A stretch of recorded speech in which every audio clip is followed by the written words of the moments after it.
Hello, guys, gals, non-binary pals, and waterfowls. It's me, Big Mike, and welcome to what could very well be the final episode of my DDLC Plus playthrough, or at least the final episode of the main game playthrough.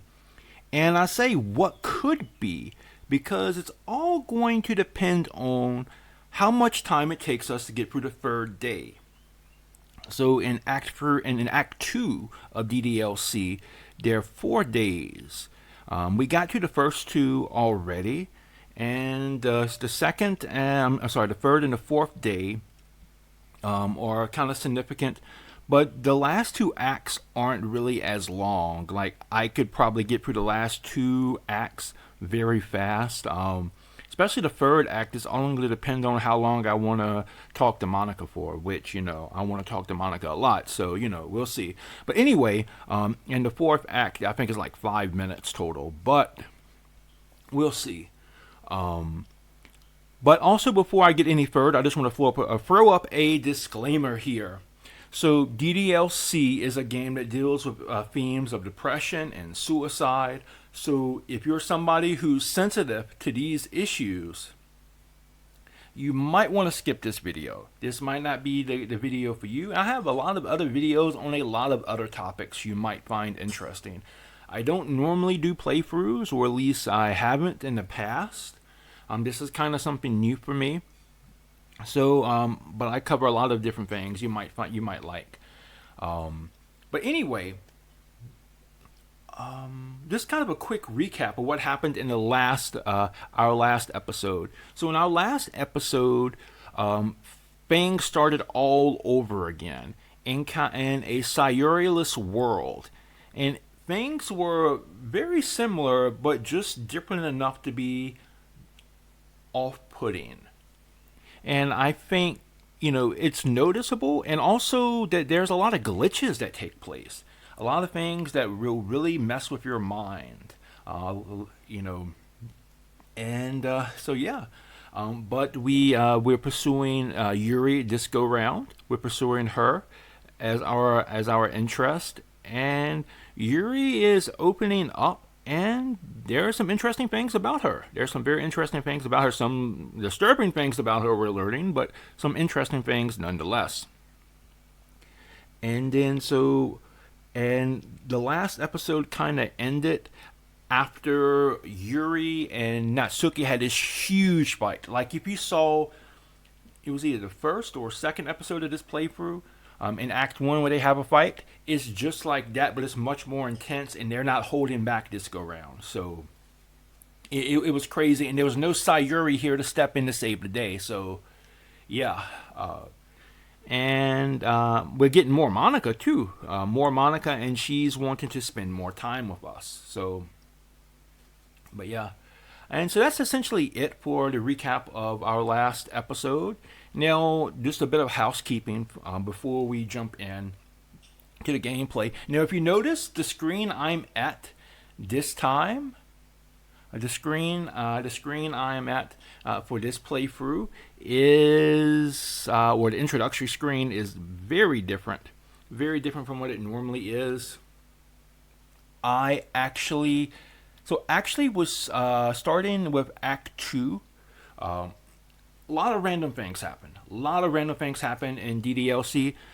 Some things you can play this game 10, 15 times and you will never see.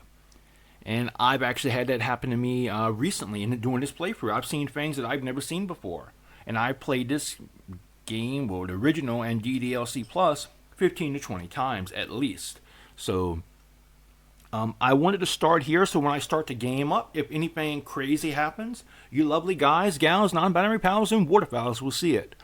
Also, if you're new to my channel, as I mentioned earlier, I'm really new to playthroughs, so this is a bit out of the ordinary for me. I normally do scripted videos. I'll either write out a full script or I'll do an outline. However, in doing these playthroughs, this is all uncut, unnatural Duck Daddy. You're getting my off the cup, impressions, my interpretations, and also my commentary and me sharing experiences. So nothing here is really pre-planned. Also, there is, there are two caveats to that. However, one, I'm sorry. These are mostly unedited videos, and there are two caveats to the editing. One, I'm running the Windows version of DDLC Plus, but I'm running it in Linux, and there's kind of a quirk that happens there. That if I accidentally click out of the window, then the program will unfortunately refuse to recognize my mouse input, so I'll have to restart over if that happens. And if that happens, it's going to result in two different videos files. So in that case, I will have to edit. And that also will explain why you will see me saving the game frequently. And secondly, I am a family man. My kid's in school now, but my wife's home, and sometimes she leaves, and sometimes I have to answer the door. And in that case, then there's a long pause. I will edit that out. But so far in this that hasn't happened. I think that should cover everything, all the housekeeping stuff. Oh yeah, one more thing.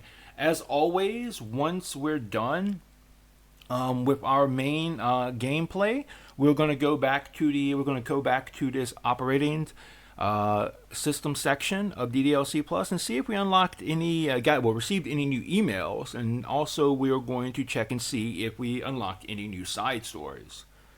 I think that's it. So I think that's all the housekeeping stuff. So we got a lot of ground to cover, fam. Well, speaking of which, I probably should bring this up. This video might be a bit longer than what the other episodes may be, because once I get through Act 3, and if depending on the time it takes, then we'll move on to. I'm sorry. Once we get through the third day, depending on the time it takes, we'll move on to day 4, and also depending on the time it takes to get through. Well, if we get through day 4, we're going to finish the whole thing, because the last two parts of the game really wouldn't be long enough for its own video. So it just ends up being 3 or 4 hours. That's why. All right, with that out of the way, let's get into this. Let's start this game up. Well, let me go to this. Let me just say, I love games that have, fake operating systems. That's kind of a niche interest of mine.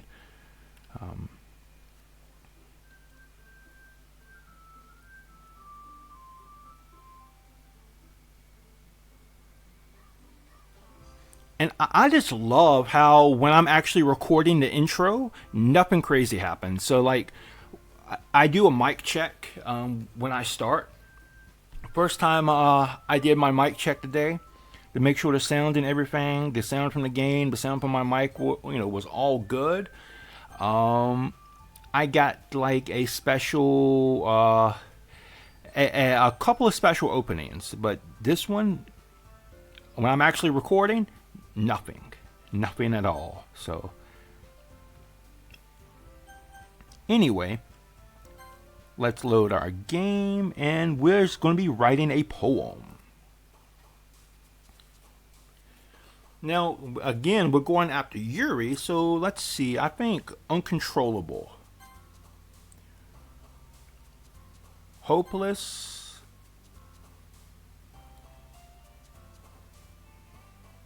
pain, anxiety. Oh, okay. Well, here we go with the missing no language again. All right. Let's say raindrops, philosophy, X. Okay.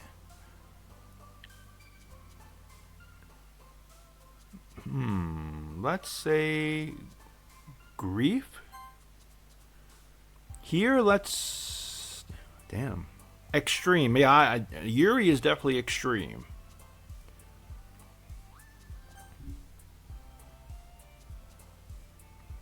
Secretive, I think that's definitely Yuri.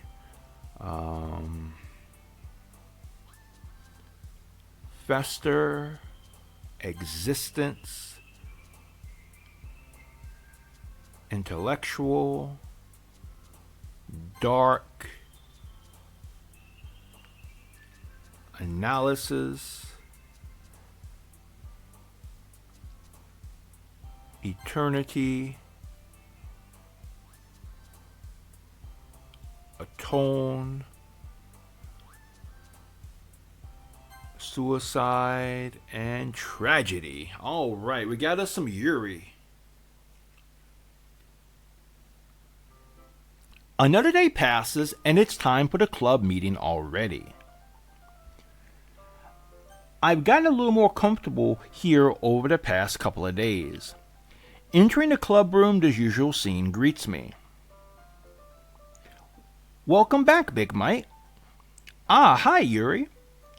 I'm not sure if it's me or if it's Yuri's expression, but the weight of yesterday's quarrel still hangs in the air a little.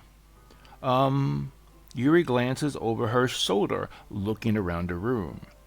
Natsuki is reading manga at a desk, and surprisingly, Monica isn't here yet.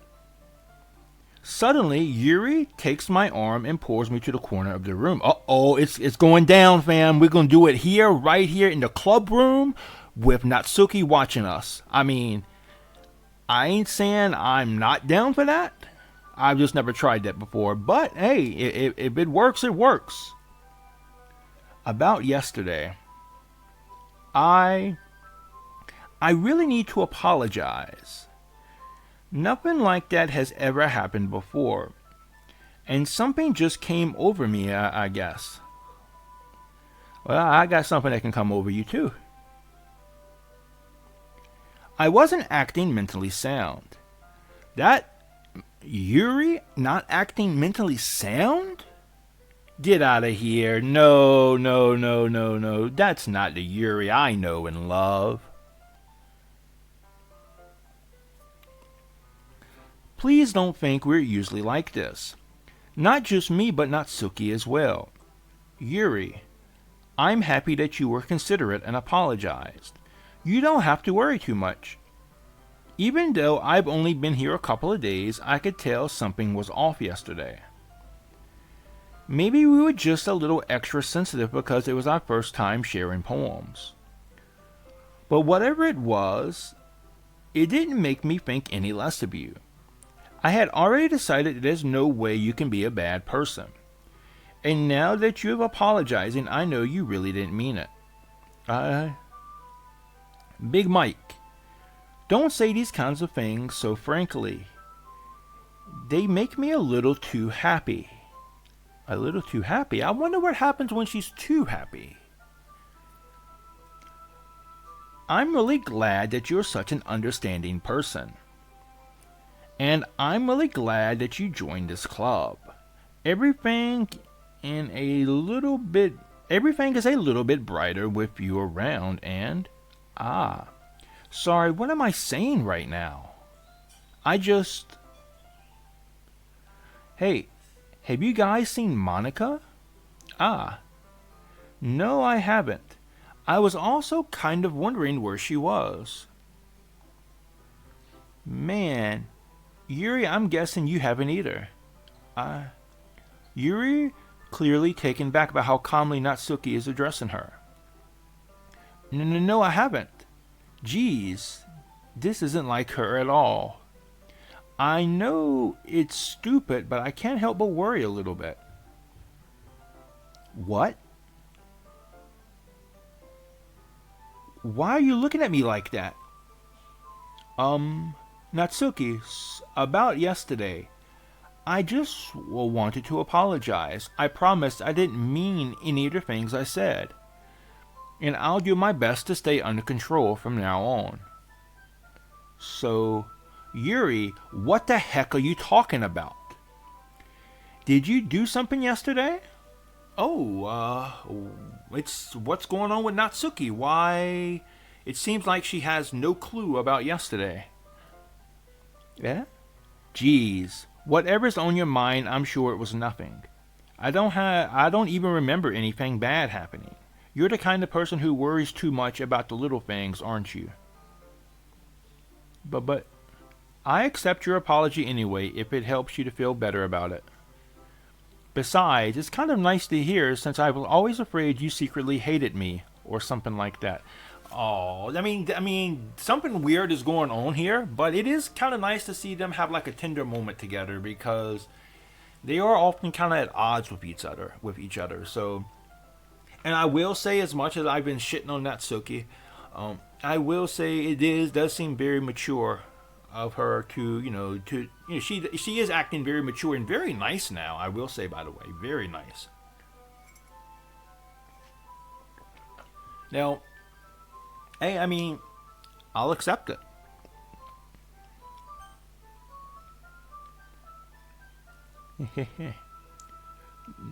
No, no, not at all. I don't hate you. Uh-huh. Well, you're kind of weird, but I don't hate you either. Uh,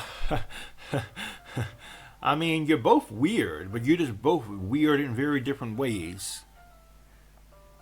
And not that that's a bad thing. I mean, hey, listen. When it comes time for Big Mike to choose a gal to be with, Big Mike prefers the weird ones, the unique ones, the ones that stand out. I mean, like, I just, I would hate to be stuck in a with a boring ass person, a person who just does everything everybody else does. Granted, there have been times in my life where that's caused me trouble, like I said several times throughout this playthrough, the crazy ones have that fire kitty. All right, they have that fire kitty, and it is the best you will ever have. But by God, there's a hell of an admission price to that. And the same is true oftentimes with just the relationship itself. Just to taking the sex out of it, it's true. Depending on how high the admission price is, maybe it's worth it, maybe it's not worth it. Your experience may vary, but long story short, I would rather have an exciting life like that. To a certain extent. Anyway, Natsuki turns to me. You're still on trial, though. Hey, suddenly the door swings open. Sorry, I'm super sorry. Oh, look, there she is. Monica. Just Monica. Ah, there you are. I didn't mean to be late. I hope you guys weren't worried or anything. Nah. Well, Natsuki was. I was not. What took you so long anyway? Well, my last period today was study hall. To be honest, I kinda just lost track of time. Ah. That makes no sense, though. You would have heard the bell ring at least. Well, I must not have heard it since I was practicing piano. Piano? I wasn't aware you played music as well, Monica. Don't give me more credit than I deserve. Look at her being so humble. Ooh, and look at that smile. That's why she's best gal, okay? That's why she's best gal. Everything she's done can be absolutely forgiven because of that smile. And it's that damn smile, that's where the trouble starts, fam. Anyway, I guess I've been practicing for a while, but I'm still not really good yet. Still, that must require a lot of dedication. So I'm still impressed. Oh, well, thanks, Yuri. You should play something for us sometimes. That's... Monica looks at me.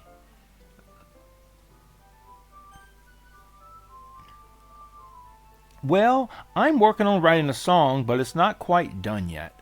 Oh, I'd love to hear it sometime. You can play it for me privately if you want, Maybe once I get a little bit better, I will. Oh, that sounds cool. I look forward to it. Oh, is that so?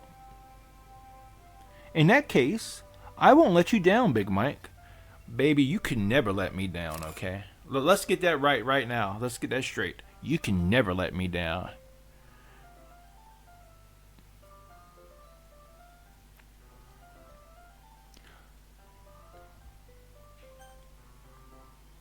What's that beer? I forget the name of the beer, but anyway, the slogan is always fills you up and never let you down.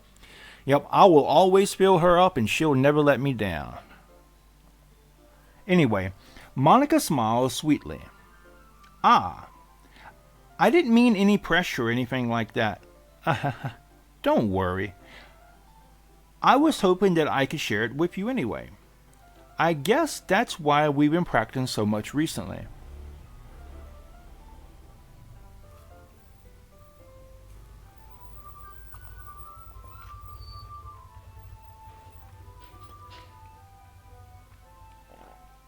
I see.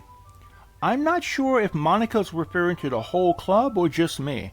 Hey, I mean, they can join in if they want to, and they can join in or they can watch, but either way, I'm cool. In that case, best of luck. Thanks. So, I didn't miss anything, did I? Not really. I choose not to bring up that the three of us talked about. I choose not to bring up anything that the three of us talked about. Besides, Natsuki has already run off into the closet. Big Mike, since your compliments put me in a good mood, I was wondering if you'd like to spend some time together today. Eh? Alright. We'll do that. I do gotta admit, this face is growing on me right here. This face, her facial expression is growing on me. I mean, in the club. Yeah, definitely. I planned on it anyway. Okay. Can we start now? Yeah, let's find a place to sit. Ah. I'm being a little forceful, aren't I? I'm sorry. My heart just won't stop pounding for some reason. Don't worry about it. If anything, it's nice to see you have so much energy. Yeah, but I need to try to calm down. I won't be able to focus on reading like this. Take your time. Yuri takes a deep breath, then pulls a copy of the book out of her bag. Oh, the decoration from earlier, from last episode's gone. The one with the picture of Sayuri hanging herself. That's gone from the classroom, which I think is probably appropriate for it not to be in a school classroom, but Anyway, actually, I have a request. Do you mind if I make some tea first? Not at all. Thanks very much. If there's one thing that can make my reading time here any better, it's a nice cup of tea. Not to mention for yourself as well.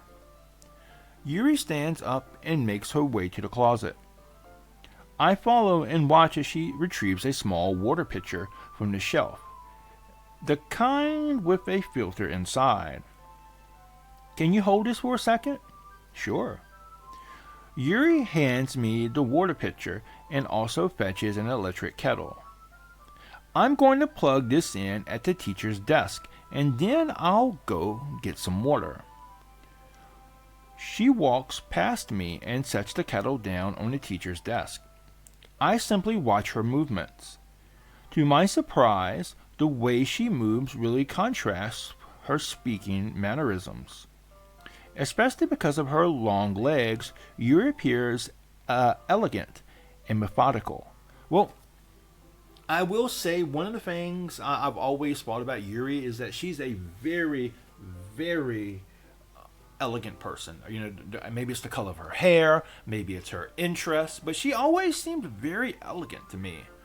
And I can definitely see her being methodical.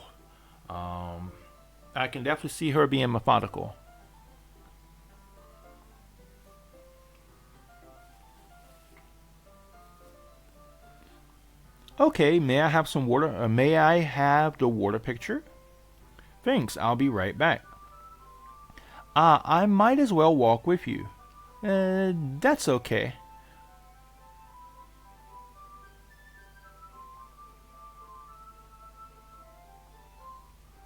You stay here. It won't take long. Pitcher in hand, Yuri hurries out of the classroom. Ah, did Yuri leave you again? Nah, it's not like that this time. She's just filling up the water pitcher to make tea. Oh, okay. Sorry for misunderstanding. 10 minutes passed. Yuri said it wouldn't take long. Is something holding her up? I'm bored just waiting here, so I decided to go look for her. Huh. I wonder if she's gonna be. He's gonna walk in on Gal relieving herself. I bet. Probably not, but a guy can dream, right? With a name like Yuri, you expect to see something like that, okay? The most logical place for Yuri to be would be the nearest water fountain. I start heading down the hallway. Huh? Huh? Huh? Huh? What's that noise? Well, she's doing something intense, or somebody's doing something intense. It's coming from around the corner. Bruh. Man, if I walk around this corner and Gal really is polishing the pearl, there we go. Then, hey, I'm not gonna complain.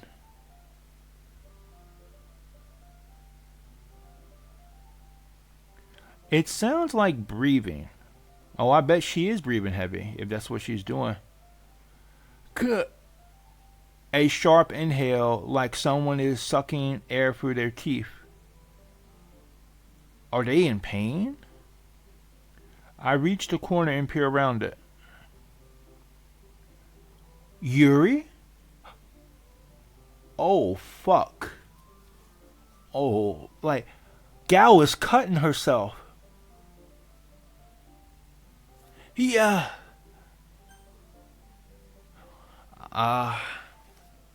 So yeah, in the last episode, in the last episode, Natsuki brought this up in the argument, and you know what? I was thinking, they were just shit talking each other. She had mentioned that Yuri's boobs magically grew a size when the main character entered the club room or started coming to the club, and she also said that Yuri cuts herself. But yeah, I thought she was a shit talking, but no, Gal is really cutting herself. Whew. I love this game. I really, really do love this game. I love the characters, but damn, there is some heavy shit in this game, fam. There is some heavy shit here. And unfortunately, over the course of my life, I unfortunately have been involved with a couple of partners who cut themselves. So it's not a light topic for me. It's not a light topic for me at all.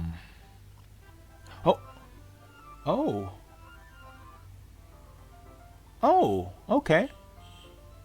That was something. I'm back.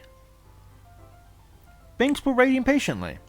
Big Mike, do you like oolong tea? So I guess we're just pretending like we just didn't walk out and see you cut yourself, or see the aftermath of you cutting yourself. Okay, fine, we'll do that. Big Mike, do you like oolong tea? I mean, I like it. I mean, it's fine. I mean, I prefer jasmine, but I like a good oolong tea. Ah, yeah. Anything is fine.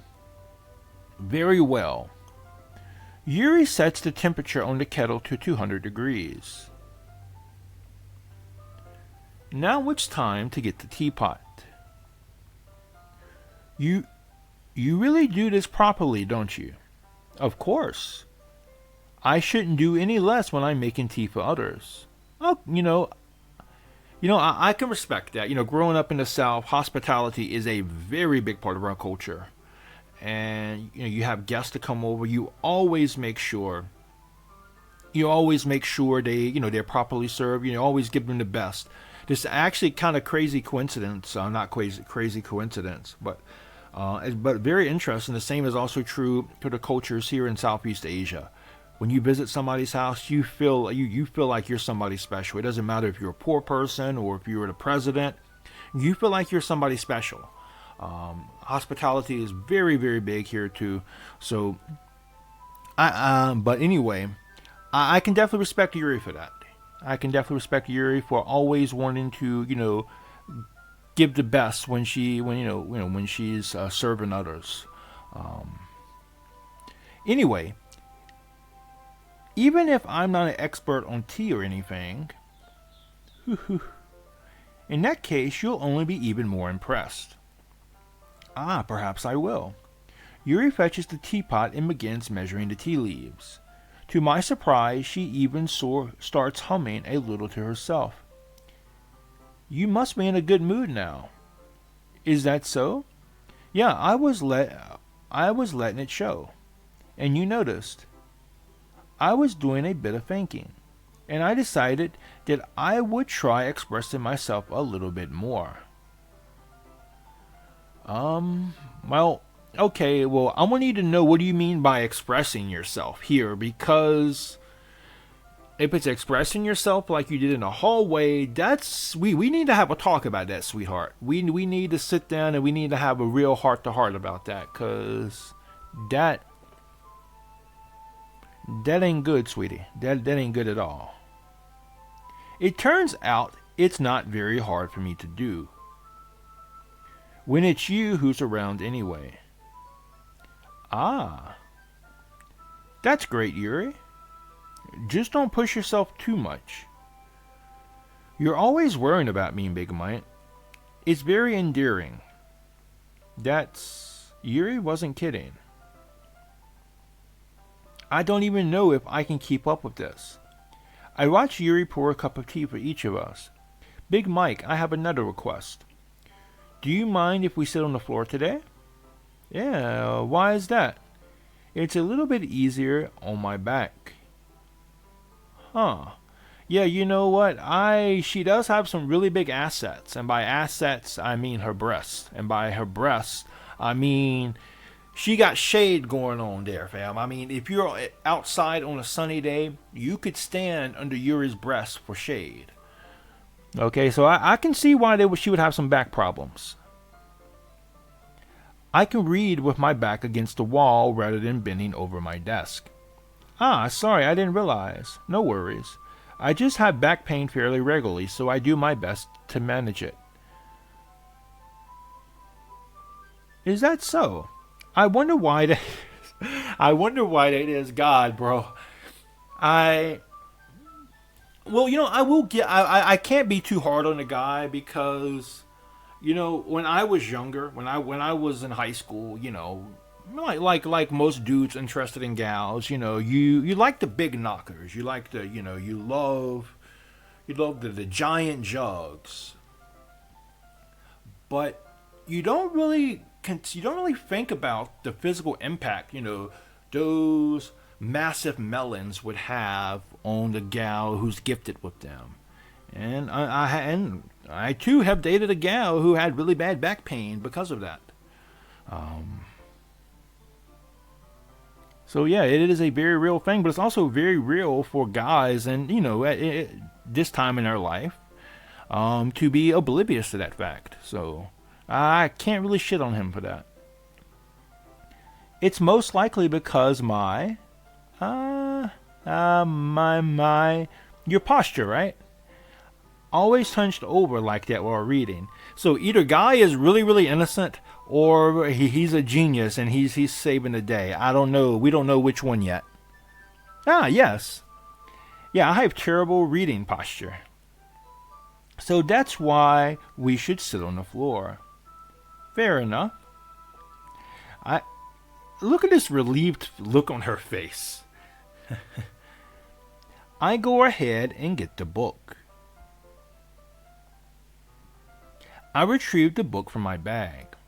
Ah, I have some chocolate as well. It's a bag of small chocolate candies. I take it since it'll go well with the tea. You and I then sit against the wall, teacups at our sides. As if in sync, we assume the same reading position as last time, each holding one half of the book. I will admit that does sound very intimate. That does sound like a very intimate position to be in. Except this time, our bodies are even closer to each other. I can't see too well. Yuri slides closer until our shoulders are touching. Oh, Gal just wants to be close to you, fam. Gal, she really wants you, bro. She is really into you. How am I supposed to focus on reading like this? Yuri was always kind of cute, but when she's being less apprehensive, it's almost more than I can handle. Your teacup. Yuri hands me my teacup. Holding it with my hand that's not holding the book, I end up in a position that makes it even harder to focus. Because now I need to worry about making sure I don't accidentally touch her chest. Ah, bro, what if she wants you to accidentally touch her chest? What if that's what she's trying to set you up to do, fam? Meanwhile, Yuri hasn't noticed a single thing. She wears her intense reading expression, and I can only presume the world around her has faded away.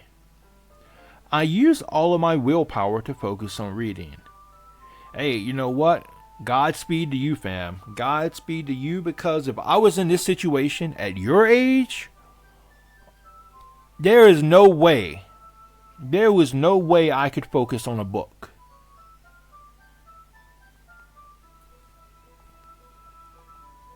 After a few minutes, I finally managed to relax a little. I put the teacup between my legs and fumble with the chocolate wrapper. Ah, sorry. I briefly let go of the book to finish opening the wrapper. You can have as much as you want. Ah, that's okay. I won't take any. Ah, are you sure? Well, if I touch it, then it might get smudges on the pages. Ah, you're right. I didn't even think about that. My bad. No need to apologize. I'll hold the book, okay? Are you sure? Oh, of course. Yuri opens a book with both hands. Oh, look at how well, on the one hand, she looks adorable, and you see the particles of dust floating in the light. That's really cool. But on the other hand, she does kind of have this spaced out look to her too. So,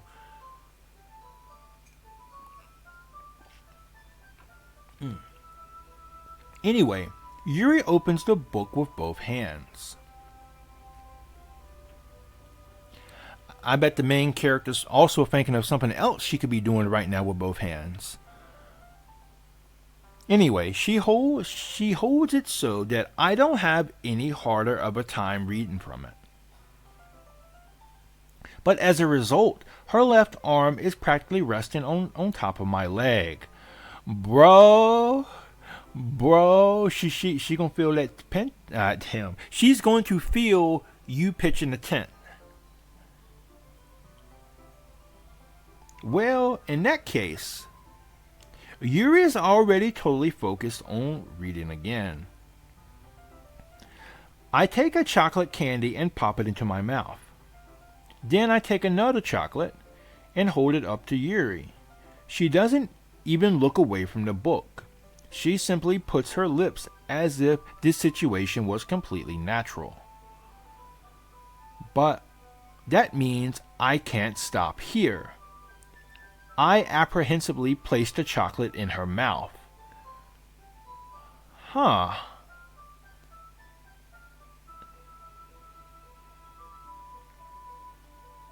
Just like that, Yuri closes her lips over it. Eh? Yuri's expression suddenly breaks. Now she's realized what she's done. Did I just... Yuri looks at me like she needs to confirm what just happened. Big Mike. Sorry. I guess I shouldn't have done that. Ah. Yuri starts to breathe heavily. I can't, Big Mike.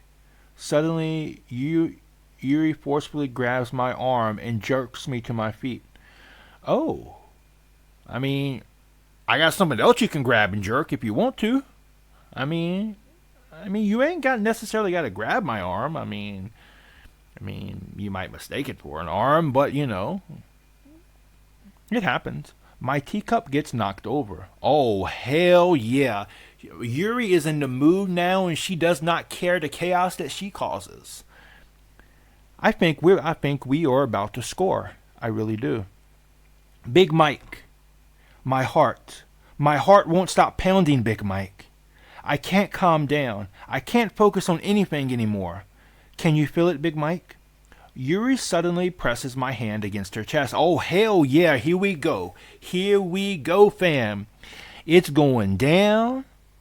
It's going down. And Gal doesn't even give a fuck that Monica and Natsuki's outside in the club room. Why is this happening to me? I feel like I'm losing my mind. I can't make it stop.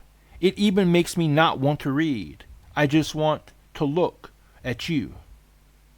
Oh. Oh, uh-huh.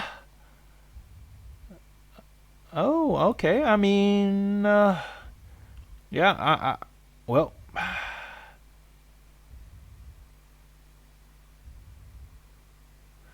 Is it me, or do her eyes kind of look cross-eyed? Like...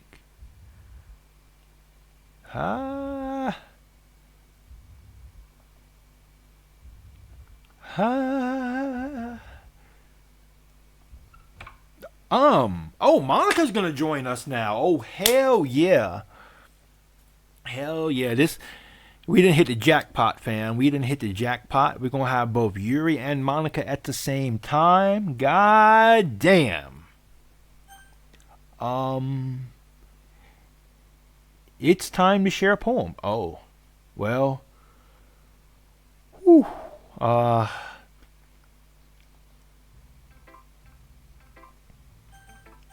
right, let me save my game first. All right.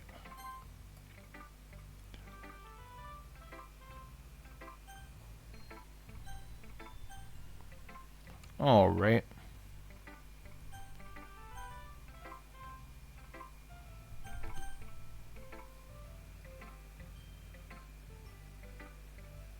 Oh, all right. All right, well.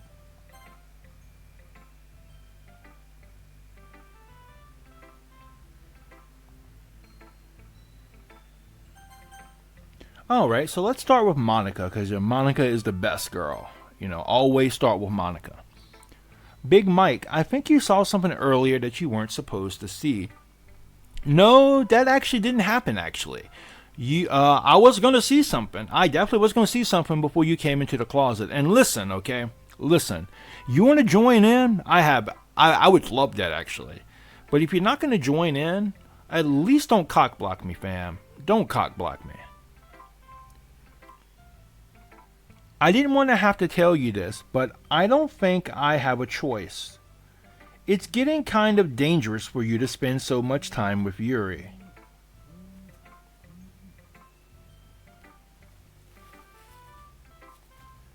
Well, I mean, I will say, as hot as that situation could have been in the closet, there was something definitely off there. Like, her eyes, like, I don't know if her eyes were necessarily cross-eyed, but something was going off.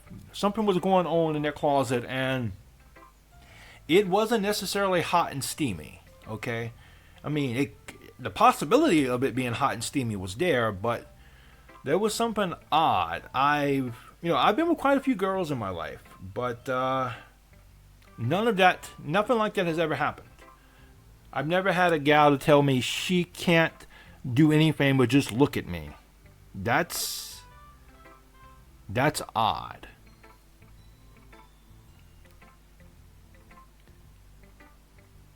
It's getting kind of dangerous for you to spend so much time with Yuri.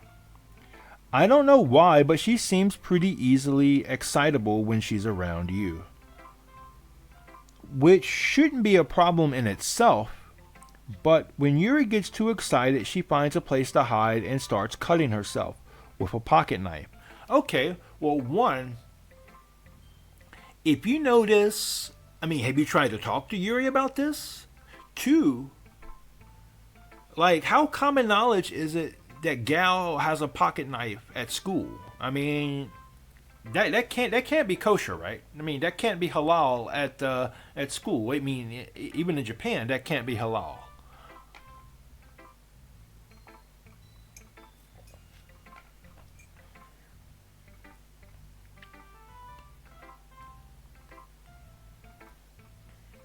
Isn't that kind of messed up? She even brings a different one to school every day like she has a collection or something. Well, in the last reality we were in, which is the reality that of Act 1, she does explain, yes, she does in fact have a collection. Now, I'm not sure if Monica's unaware of that, or if she's aware of it, or she's playing stupid, or if this is a different reality and she does not have that. So either one of those are great possibilities. It's definitely not because she's depressed or anything like that. I think she just gets some kind of high from it. Well, I don't know if high isn't the right word, but like I mentioned earlier, I did have a couple of exes who were into that. Well, I shouldn't say into that because it's not like a hobby, but I did have a couple of exes who dealt with that. And I have heard some people say that it feels like a release to them to do that. I don't know, fam. That's really beyond my knowledge. But I'm not so sure high. I'm not so sure high is perhaps the right word to use here. But but again, this isn't really my area of expertise. So if you know more about this, please feel free to let me know down in the comments section. It might even be like a sexual thing. Well, that could be possible. I've never really heard of somebody cutting themselves as a form of sexual pleasure, but I have heard of people really liking it rough, like being choked, being punched. I've even heard some people like to get set on fire, like the type of shit that people are into sexually.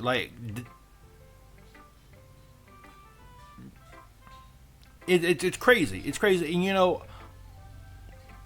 And I joke a lot. I joke a lot about this type of thing, but being serious here for a moment, like the type of the kind of out there shit that people are into sexually, like setting themselves on fire or being ate.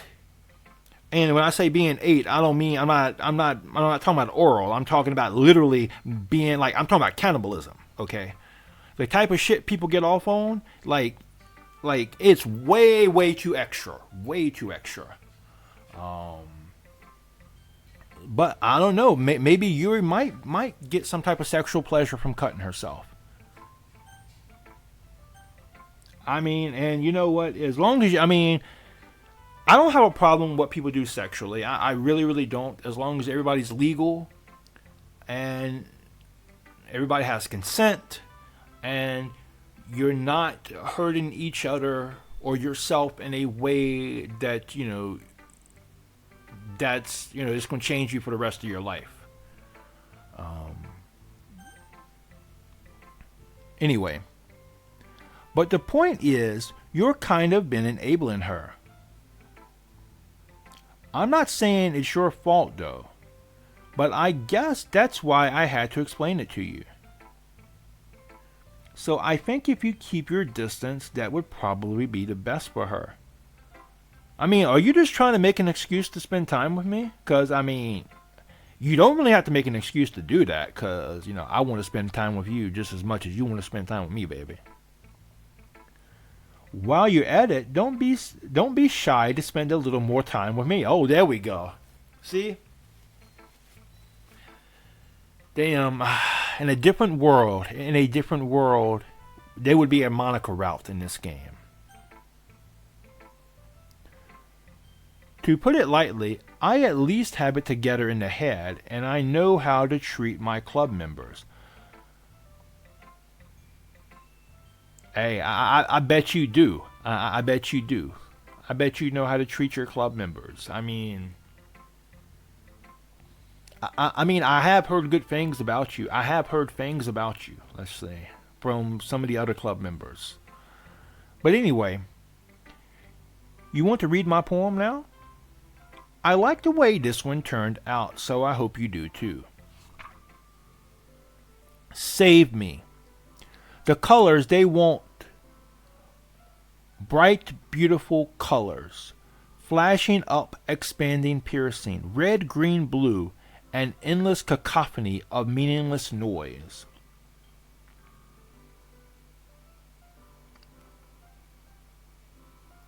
The noise, it won't stop.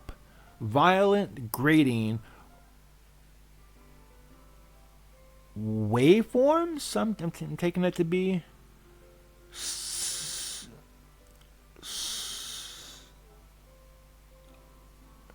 so this isn't my normal fumbling over words. Like they're like letters missing.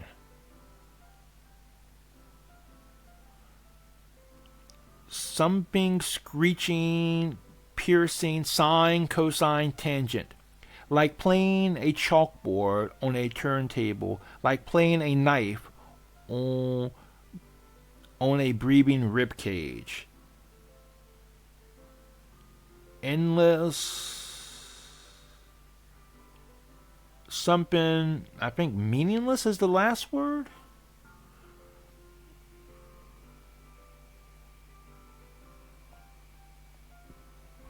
Delete her. Delete her? Who are we deleting?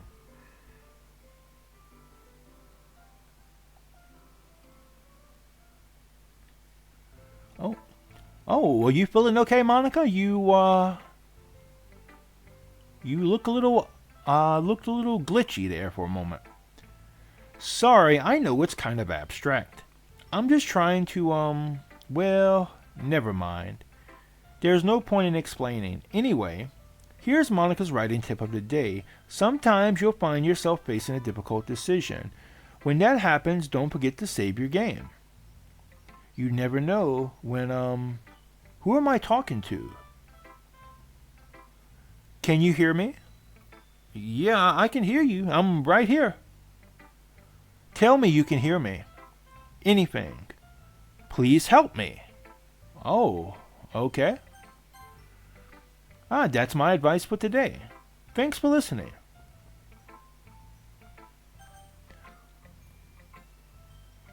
All right.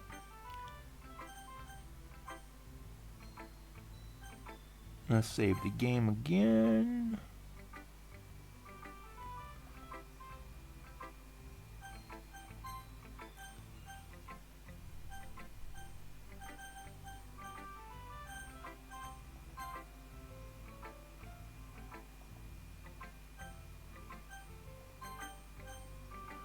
All right, let's go with Yuri.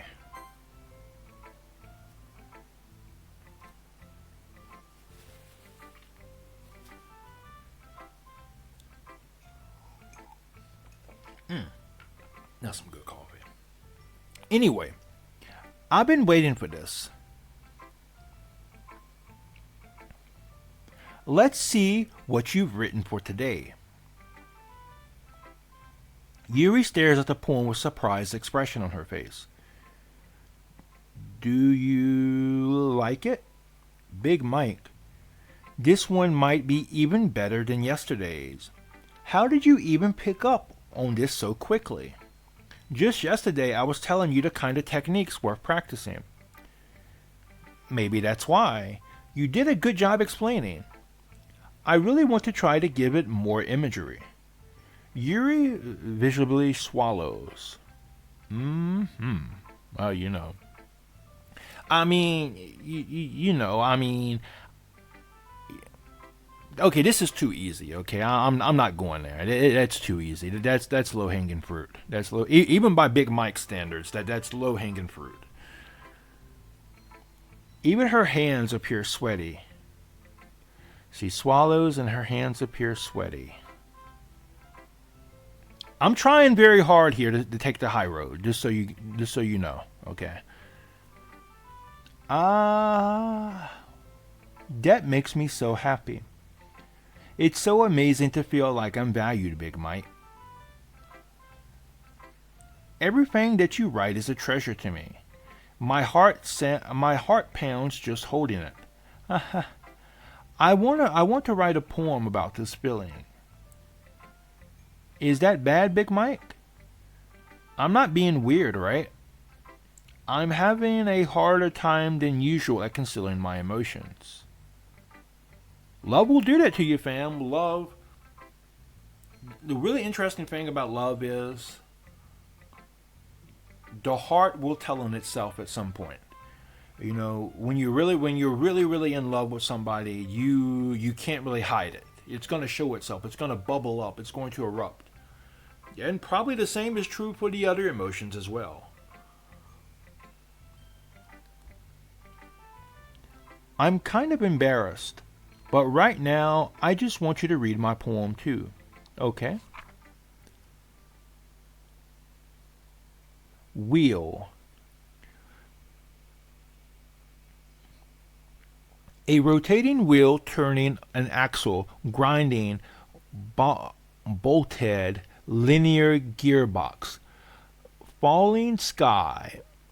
7 holy stakes. A docked ship. A portal to another world. A thin rope tied to a thick rope.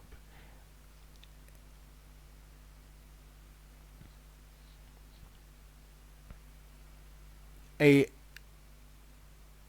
tout harness,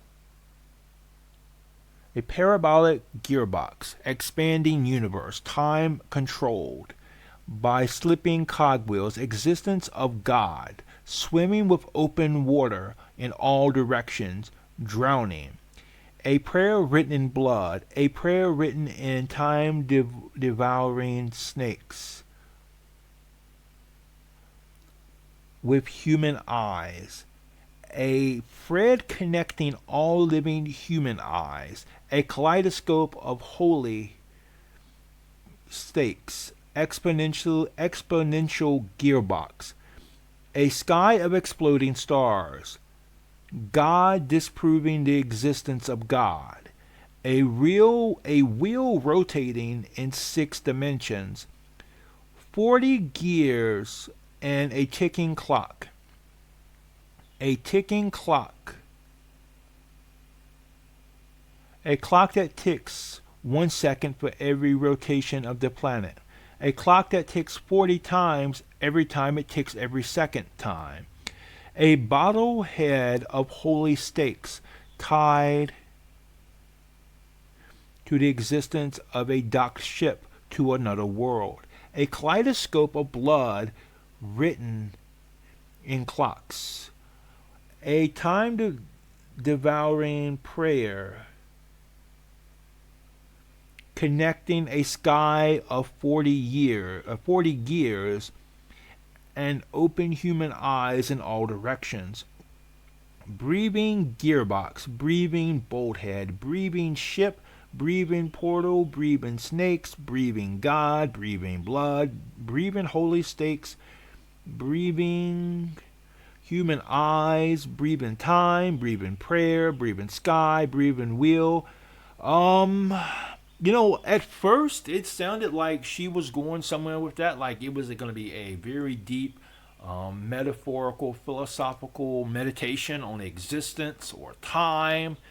Um, but as time progressed, as the poem progressed, it felt like she just evolved into fucking madness, and that actually might be a great metaphor for this game. This poem might be a great representation of this game.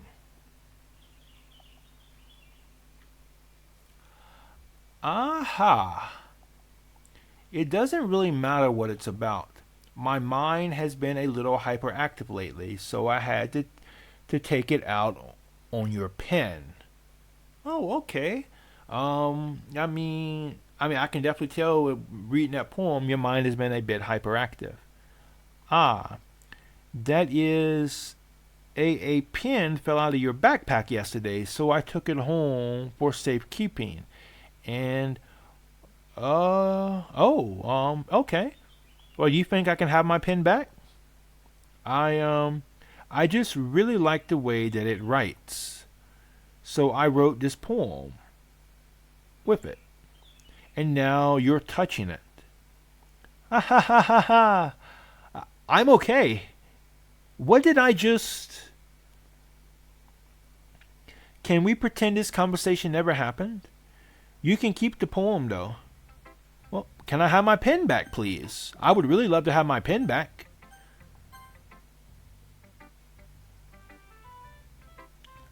Uh-oh, here we go. The resident, Sundere. What does she have to say today? Yeah, just as I thought. Big Mike, come on. I'm not stupid. I know how much time you've been spending with Yuri. It's obvious that you care more about impressing her than trying to improve your writing. To put it bluntly, it's kind of pathetic. Why are you even in this club, Big Mike? Honestly, I thought getting a new member would help everyone get more involved together, not exclude each other even more. This is such a stupid activity anyway. Look, I'm not in a good mood today, and I just really don't feel like talking right now. Please go away. Oh, well fuck you too then. Oh, you've unlocked a special poem. Would you like to read it? Okay, sure, why not? Stare at the dot to reveal a special message.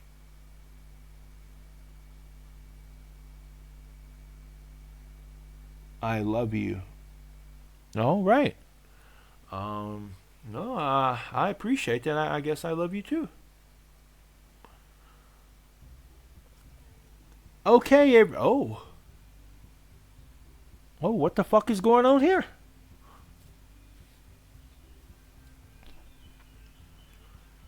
Everything's kind of red. It's almost like like your eyes are red. Okay, everyone, we're all done reading each other's poems, right? We have something we need to go over today, so if everyone could come sit at the front of the room.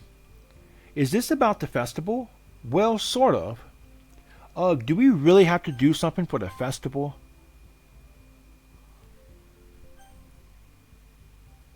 Oh no.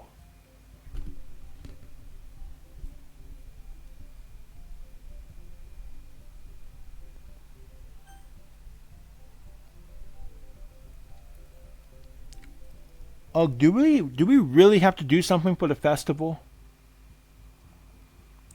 It's not like we can put together anything good in just a few days. We'll just end up embarrassing ourselves instead of getting any new members. What's going? Oh, okay. I don't really do well with last minute preparations. Don't worry so much.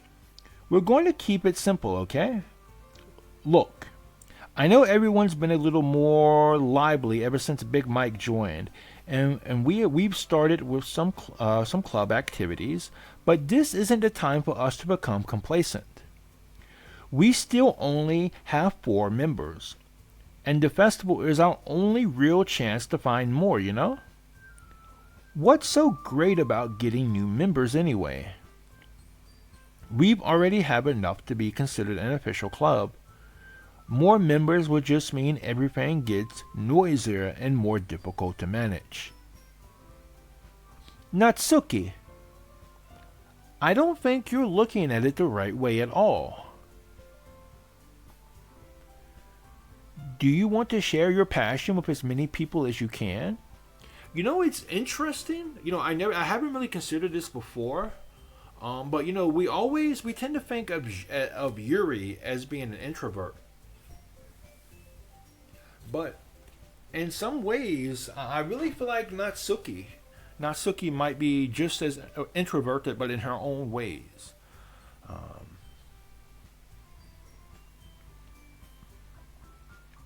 To inspire them to find that same feeling that brought you here in the first place. The literature club could be a place where people can express themselves like they can't do anywhere else. It should be a place so intimate that you never want to leave. It should be a place so intimate that you never want to leave. I know you feel that way too.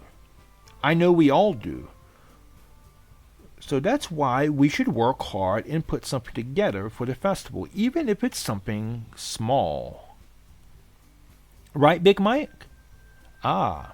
Oh, come on. You can't take advantage of Big Mike to agree with you just because he doesn't know how to say no to anything. Listen, okay? Whatever Monica asked me, I'm always going to say yes to that, okay? So fuck you, Natsuki. And hey, and it's not taking advantage if you're willing, okay? It's not taking advantage.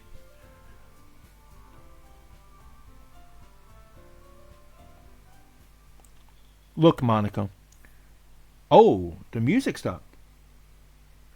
Do you really think any of us joined this club with other people in mind? Yuri never even talked until Big Mike joined. As for me, I just like it better here than I do at home. And Big Mike isn't even passionate about literature in the first place. And that's everyone. Sorry, but you're really the only one who's so interested in finding more members. The rest of us are fine like this. I know you're president and all, but you should really consider our opinions for once. Monica is clearly taken aback by Natsuki's words. That's not true at all. I'm sure Yuri and Big Mike want to get more members too. Right? Yuri? I don't know about Yuri, but I'm kind of indifferent. If I showed as much enthusiasm as Monica wanted, then I would probably be lying. Still, if it's up to me to rescue this situation, no. Natsuki's right, isn't she? This club, it's nothing more than a place for a few people to hang out. Why did I think that everyone here saw it the same way I did? But that doesn't mean that we're against getting new members or anything. Big Mike, why did you even join this club? What were you hoping to get out of it? Well, that's not really something I can be honest about, is it? In fact, if I remember, you weren't even given a choice to join. A choice not to join. Monica sits down and stares at her desk. What's the point of this anyway? What if starting this club was a mistake? Now you've done it, Natsuki. What, me? I just spoke my mind. Is it a crime to be honest? It's not about being honest. It's about word choice. Besides, you have no right to speak for everyone in the club like that. You don't understand at all. I just want a place that feels nice to hang out with a few friends. Is there a problem with the club being that for me? There aren't There aren't many other places like that for me. And now Monica wants to take it away from me. She's not taking anything away. No, Big Mike, it's not the same. It won't be the same with the direction she wants to take it. If I wanted that, I could have just joined any other stupid club. But this one, I mean, at least for a little bit of time, things were nice. Natsuki starts packing up her things. I'm going home. I feel like I don't belong here right now. Excuse me. Natsuki. Natsuki ignores Yuri and walks right out of the classroom. This is bad. I don't know what to do. Well, do you have an opinion on the festival? I don't know. I'm kind of indifferent, I guess. Who cares about that obnoxious brat? Oh, okay. What the fuck is going on with Yuri? I mean, I like how nice and quiet the club is right now, and I'm just happy with you here. But still, I'm the vice president. It's not right for me to ignore my responsibilities like that. Nobody would cry if she killed herself. All right. All right. Yeah, Yuri, you're starting to scare me a bit. Okay. We need to have a talk about personal space. Okay. Oh, what was that?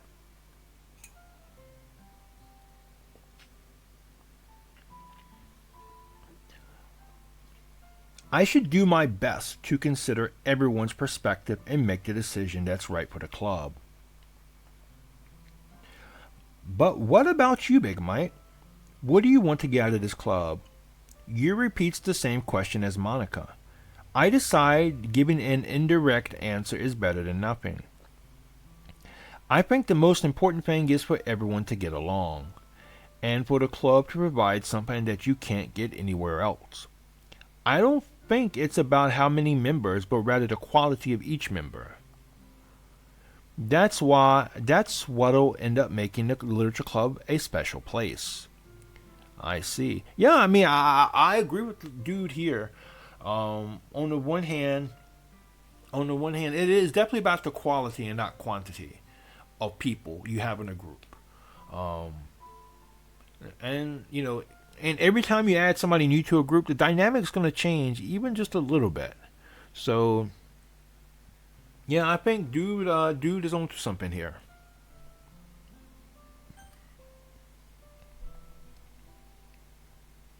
I really agree with you. Each member contributes their own qualities in a special way. Oh, Yuri, sweetie, something's going on with your eye.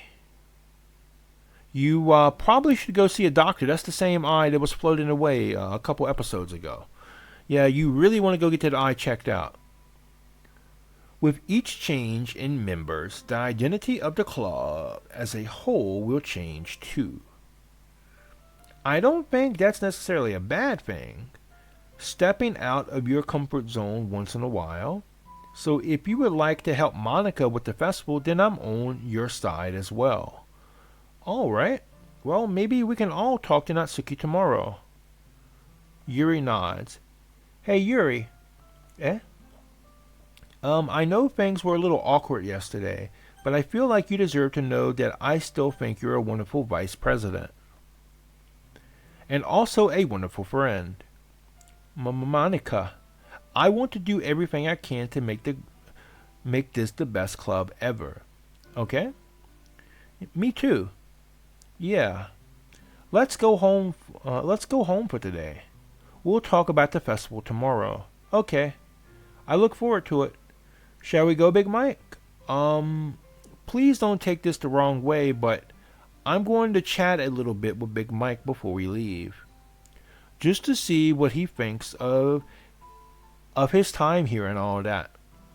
It's important to me as president. Yuri looks a little troubled, but she doesn't protest. Okay. I trust your judgment, Monica. In that case, I'll see the two of you tomorrow. See you tomorrow. All right, we're finally going to get some alone time with Monica. Oh, hell yeah, baby. This is what I've been waiting for. Got the oil, the candle, the works. Monica waves as Yuri exits the classroom. Phew. Things have been a bit hectic lately, haven't they? Big Mike, I just wanted to make sure you're enjoying your time in this club. I would really hate to see you unhappy. I feel kind of like I'm responsible for that as president. And I really do care about you, you know. Oh, Monica, you're going to make me blush. I really do care about you too, you know. I don't like seeing the other girls give you a hard time. With how mean Natsuki is and everything. And Yuri being a little bit, you know. Sometimes it feels like you and I are the only real people here. Hey, I mean, I don't really feel you so much there, but hey, I mean, if you want us to pretend like we're the only ones here, I mean, I'm cool with that. You know what I mean? But it's weird because in all the time you've been here, we've hardly gotten to spend any time together. I mean, I guess it's technically only been a couple of days. Sorry, I didn't mean to say something weird. There are just some things I've been hoping to talk about with you. Things I know only you could understand. Wait, not yet. No, stop it. Alright, so I guess we'll write another poem now, I guess. Alright, we're going for Yuri again. So let's say suicide, extreme, depression, melancholy, massacre, essence, frightening, unstable, tragedy, sad. Oh, that's sadness. Oh, okay. Death, uncontrollable, hopeless. This weird thing right here. Oh, all right. Intellectual. That's we didn't glitched out hard here. I don't know what the fuck is going on, but extraordinary, and I have no idea to know who we're getting here. So unrestrained is definitely Yuri.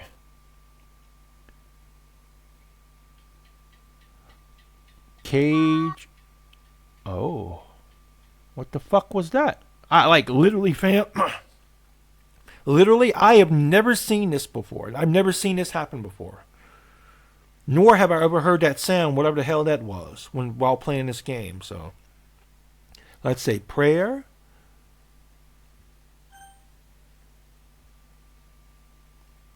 Misery. All right. Hi, Big Mike. Alright, we're going to save the game here.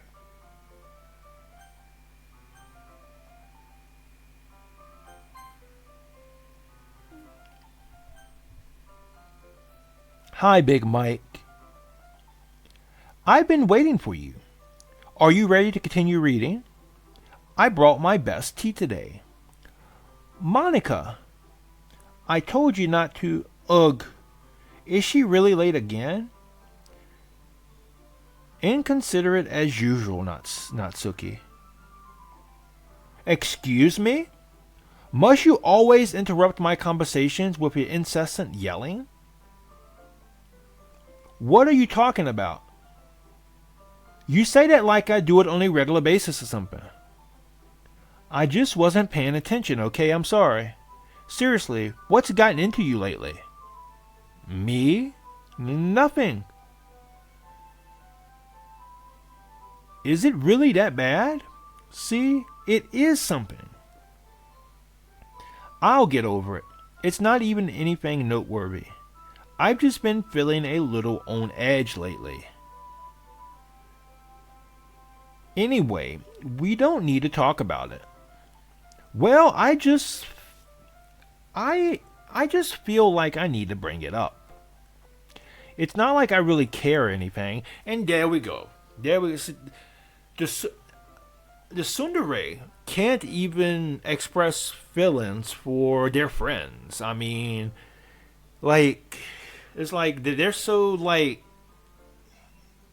You know what's odd?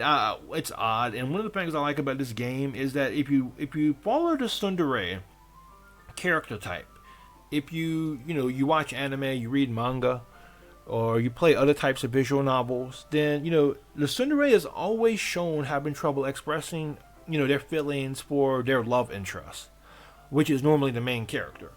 But I don't think of any other time I've actually seen the tsundere act like this with a platonic friend. I mean, so this is interesting.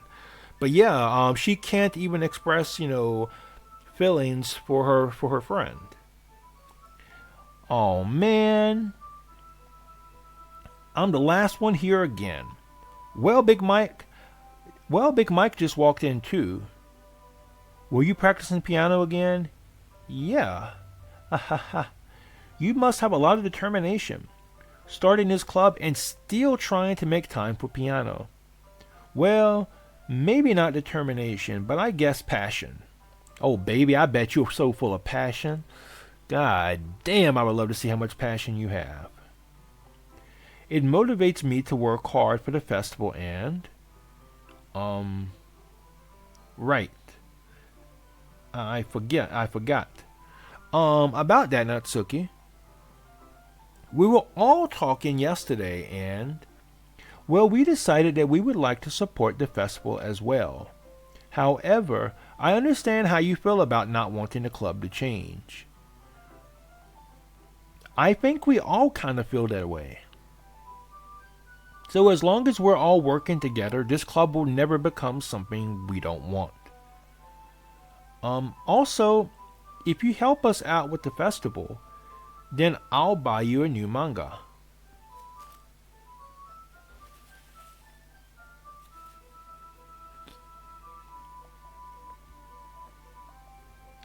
That got her attention. That got her on board. See, apparently Natsuki can be bribed with manga and snacks. Sorry, that last part was really funny. Look, I did some thinking about yesterday, and I was a little hostile. I was a little more hostile than I meant to be. I guess I really felt threatened or something. But I know that this is something we're doing together. I mean, and to be fair to Natsuki, I can understand why she feels like that, or why she would have felt like that. She lives in an abusive home. And so at home, she can't really feel relaxed. She probably feels like she walks on eggshells all the time. And so, yeah, I can definitely understand why she would feel like that. And so for Natsuki, this club would be like her only safe place, or one of the only few safe places she has in her life. But I know this is something we're doing together. Another new member wouldn't hurt as long as they're cool. And I guess another girl would be nice this time. Oh, is Natsuki into gals? Hey, I'm down for that, fam. I am down for that. But more importantly, I would hate to see the event suck just because I chose to back out. I'm a pro, Yep, she is definitely the Vegeta in this game. So I'm going to help you too. And we'll make sure it's done right. Thank goodness. Isn't that great, Monica? Monica? Ah, yeah, that's wonderful. It wouldn't be the same without you, Natsuki. Anyway, Big Mike, what do you want to do today? I was thinking we could... Well, we already have plans today. Ah, is that so, Yuri? That's correct. Big Mike is already engaged in a novel that we're reading together. Aren't you glad I've already gotten him into literature, Monica? I suppose I was just actually it doesn't matter. Oh man. When a girl says she doesn't care or it doesn't matter, she does care and it does matter. It really doesn't. You guys can do whatever you want. Fun fact, fun Big Mike, well not fun fact, but Big Mike love advice. If a girl tells you you can do whatever you want, she is giving you a golden opportunity to do whatever you want. So take advantage of that. But all jokes aside, please don't listen to that advice. See, like, if a girl tells you to do whatever you want, do not do whatever you want, okay? Walk on eggshells. Proceed with caution.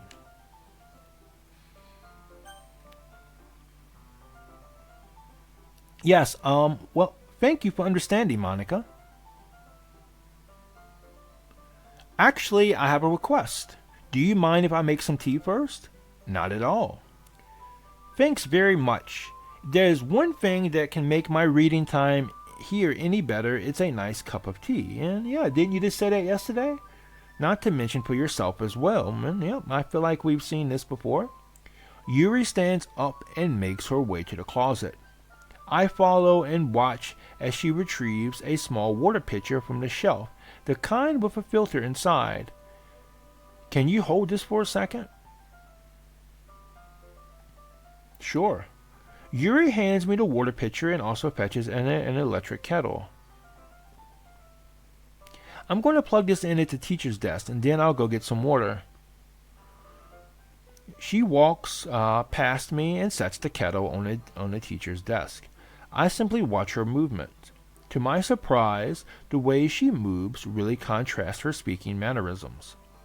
Especially because of her long legs, Yuri appears elegant and methodical. Okay, may I have the water pitcher? Yeah, this definitely feels like we're stuck in some kind of fucking loop. Thanks, I'll be right back. I might as well walk with you. That's okay. You stay here. It won't take long. Yeah, you said that yesterday, and then I walked out and found you cutting yourself, or the aftermath of you cutting yourself. So yeah, I'm gonna press X to doubt here, fam. Ah. Did Yuri leave you again? No, it's not like that this time. She's just filling up the water pitcher to make tea. Oh, okay. Sorry for misunderstanding.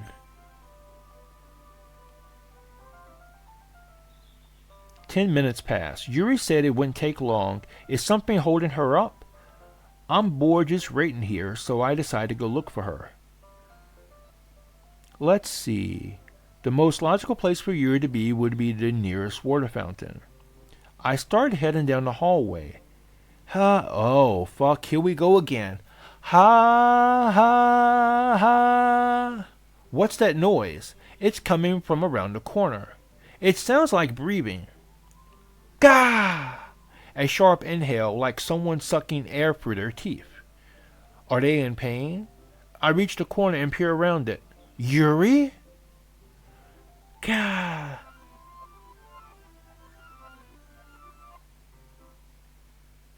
Alright. Oh! Okay, that's different. Okay. Uh, Wait. How did I... Sorry, I just had a really weird deja vu. It's not just you. And I don't think it's just deja vu either. And I did not intend that to rhyme, by the way. Um, but no, we've been stuck in a fucking loop. This haven't happened before or anything, right? Oh yeah, this just happened yesterday. My head has been a little fuzzy lately. I hope it hasn't really been showing or anything. Yeah, it has been showing quite a lot. You are losing your grip on both reality and, well, fuck, maybe even reality is losing its grip on us because shit's glitching out. I wouldn't hate you. I would hate for you to think I'm weird just after we started spending time together. I mean, everyone has a few unusual things about them. I mean, that's true. I mean, everybody has their own quirks. Just some things that, most people keep some of those quirks to themselves.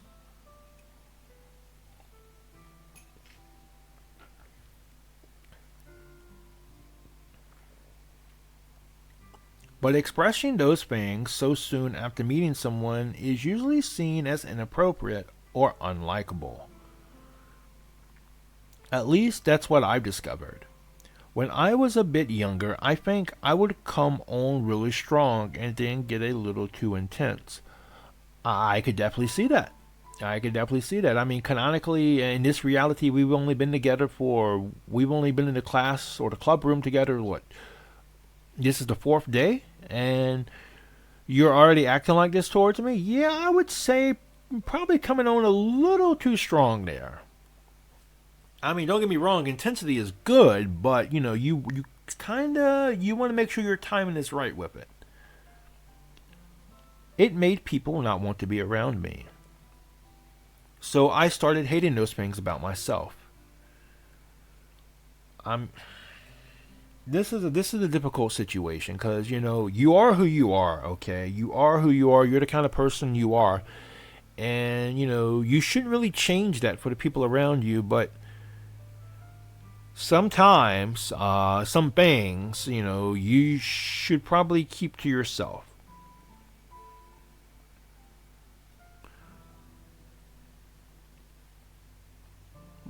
Like, I mean, like if you're with a girl, right? Let's say you're with a girl and you have really strong feelings for her. You have really, really strong feelings.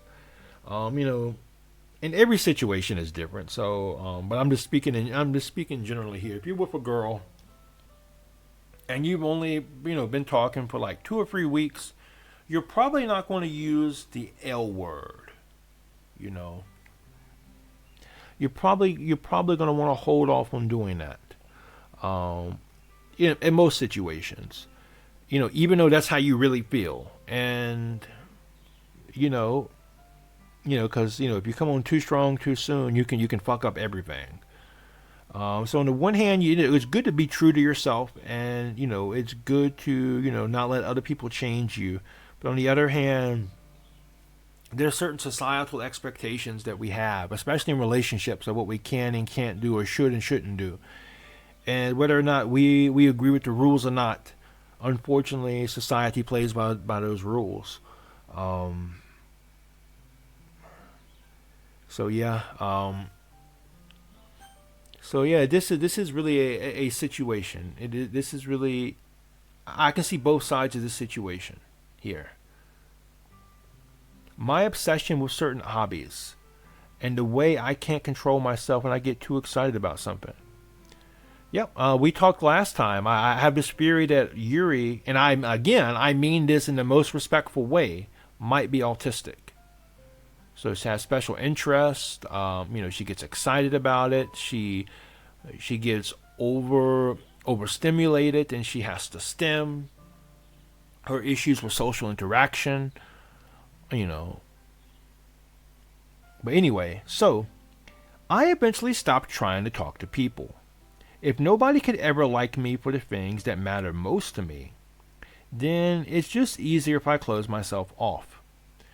I mean, it sucks to be like that. It really, really does. But I agree. I mean, if you can't find people who accept you for you and who you can be comfortable around, then it's better to be by yourself. And this isn't just true for romantic relationships. This is also true for platonic friendships as well. It's much better to be alone than to be with the wrong people.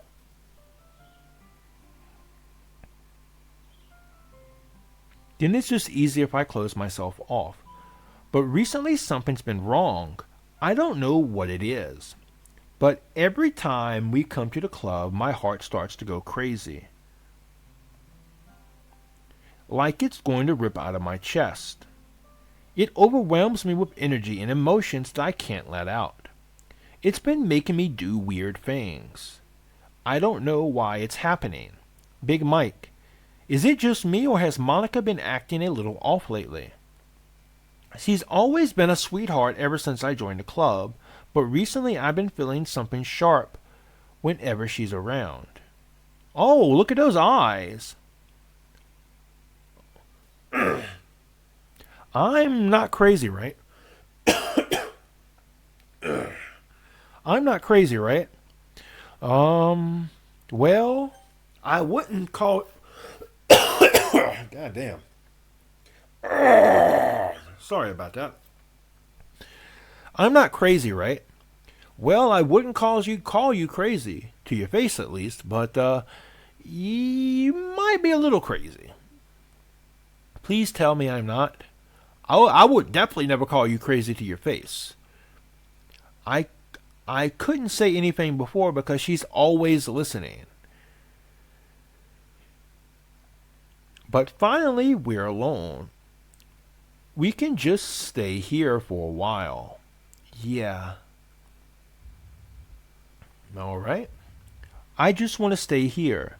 Just the two of us. We can stay here until the club ends. And then we'll have the club rooms all to ourselves.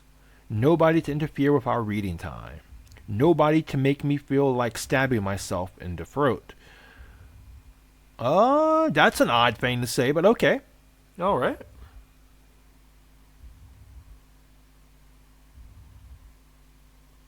Huh.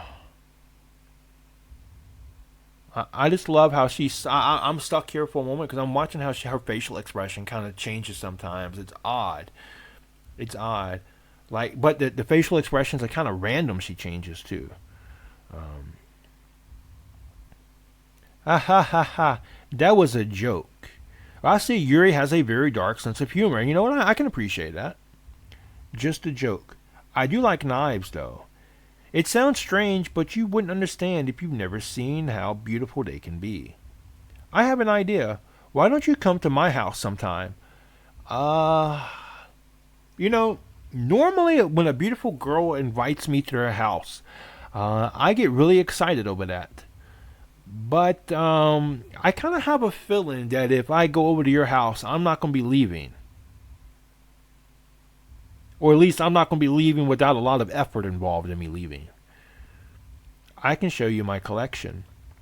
I've got them all from various artisans, and I'll make sure to give them all their fair share of use. Oh, oh, it looks like somebody's joining us here. Um, I don't want them to get lonely or anything. Nobody deserves to be lonely. Nobody. And that's why I'm happy you joined the Literature Club, Big Mike.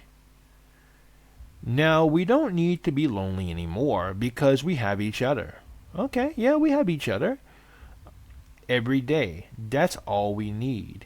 You know what? Let's quit the Literature Club. There's no need for us to be around Monica. There's no need for us to be around Monica's slimy tongue anymore. Oh, Monica has a slimy tongue? Oh, how do you know that? Yuri? Have you been spending time with Monica? Yuri?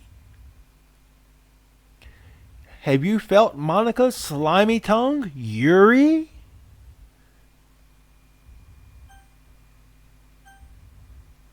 I mean, if you have, you can tell me all about it. No judgment here, I promise. Not to mention that utter pathetic child. Oh, so now we're calling that Silky a child. Fantastic. We can walk home together every day after school and read together, eat together, sleep together. Oh, hell yeah, we can sleep together, baby. Well, no. I'm not coming over to your house. Doesn't that sound perfect? It's everything we could ever want. Isn't that why you joined the club in the first place? It's almost like, oh, I can't really see. It's almost like it was fate. Fate that we would meet. And now we get, I don't know. Monica's in the way. Sweetie Monica, I love you. I really, really do. You're my favorite, but you're blocking the text box, sweetie. I can't really see. Will you do that with me? Will Oh, who should I show my poem to first? Oh, that's interesting. All right, so I am going to save my game.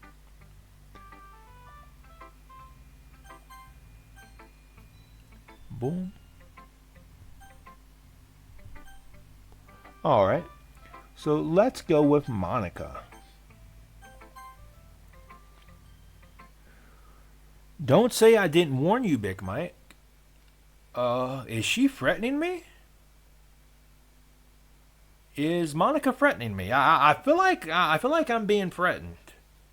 I mean, Gal just pops up and says, "Don't say I didn't warn you, Big Mike." And she's got this look on her face. I'm in danger, ain't I? I'm in mortal danger. Oh, okay. Who should I show my poem to next? All right, let's go, Yuri. Finally, ha ha ha. Yuri holds my poem to her face and takes a deep breath. I love it. I love everything about it. Big Mike, I want to take this home. Will you let me keep it, please? Sure, I don't care. Ha ha ha ha. You're too nice to me, Big Mike. I've never met anyone as nice as you. I could die. Not really, but I just don't know how to describe it. It's okay to be feeling this way, right?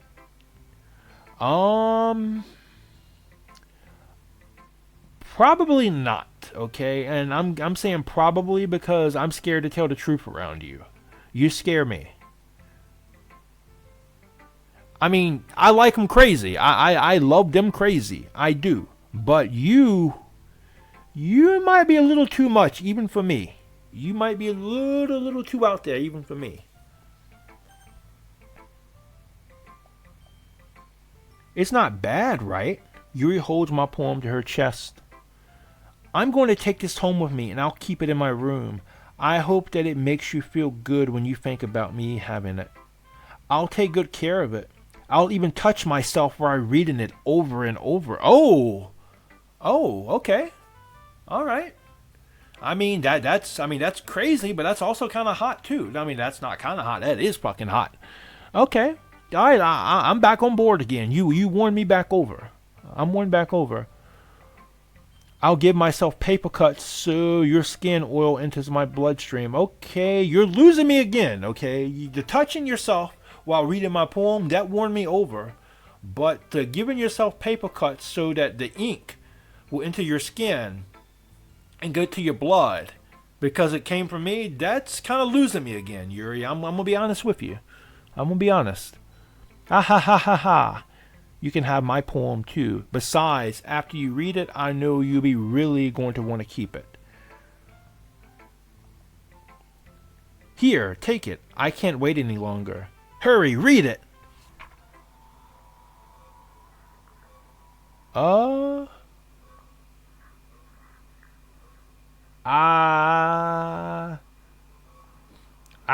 gonna be honest with you, fam. I can't really read this, to be honest with you. But it does look stained with some type of bodily fluid.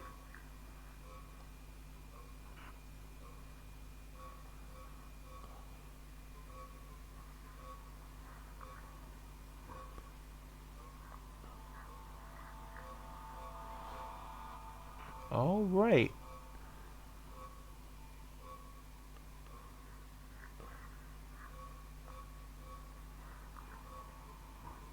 And that sound, huh?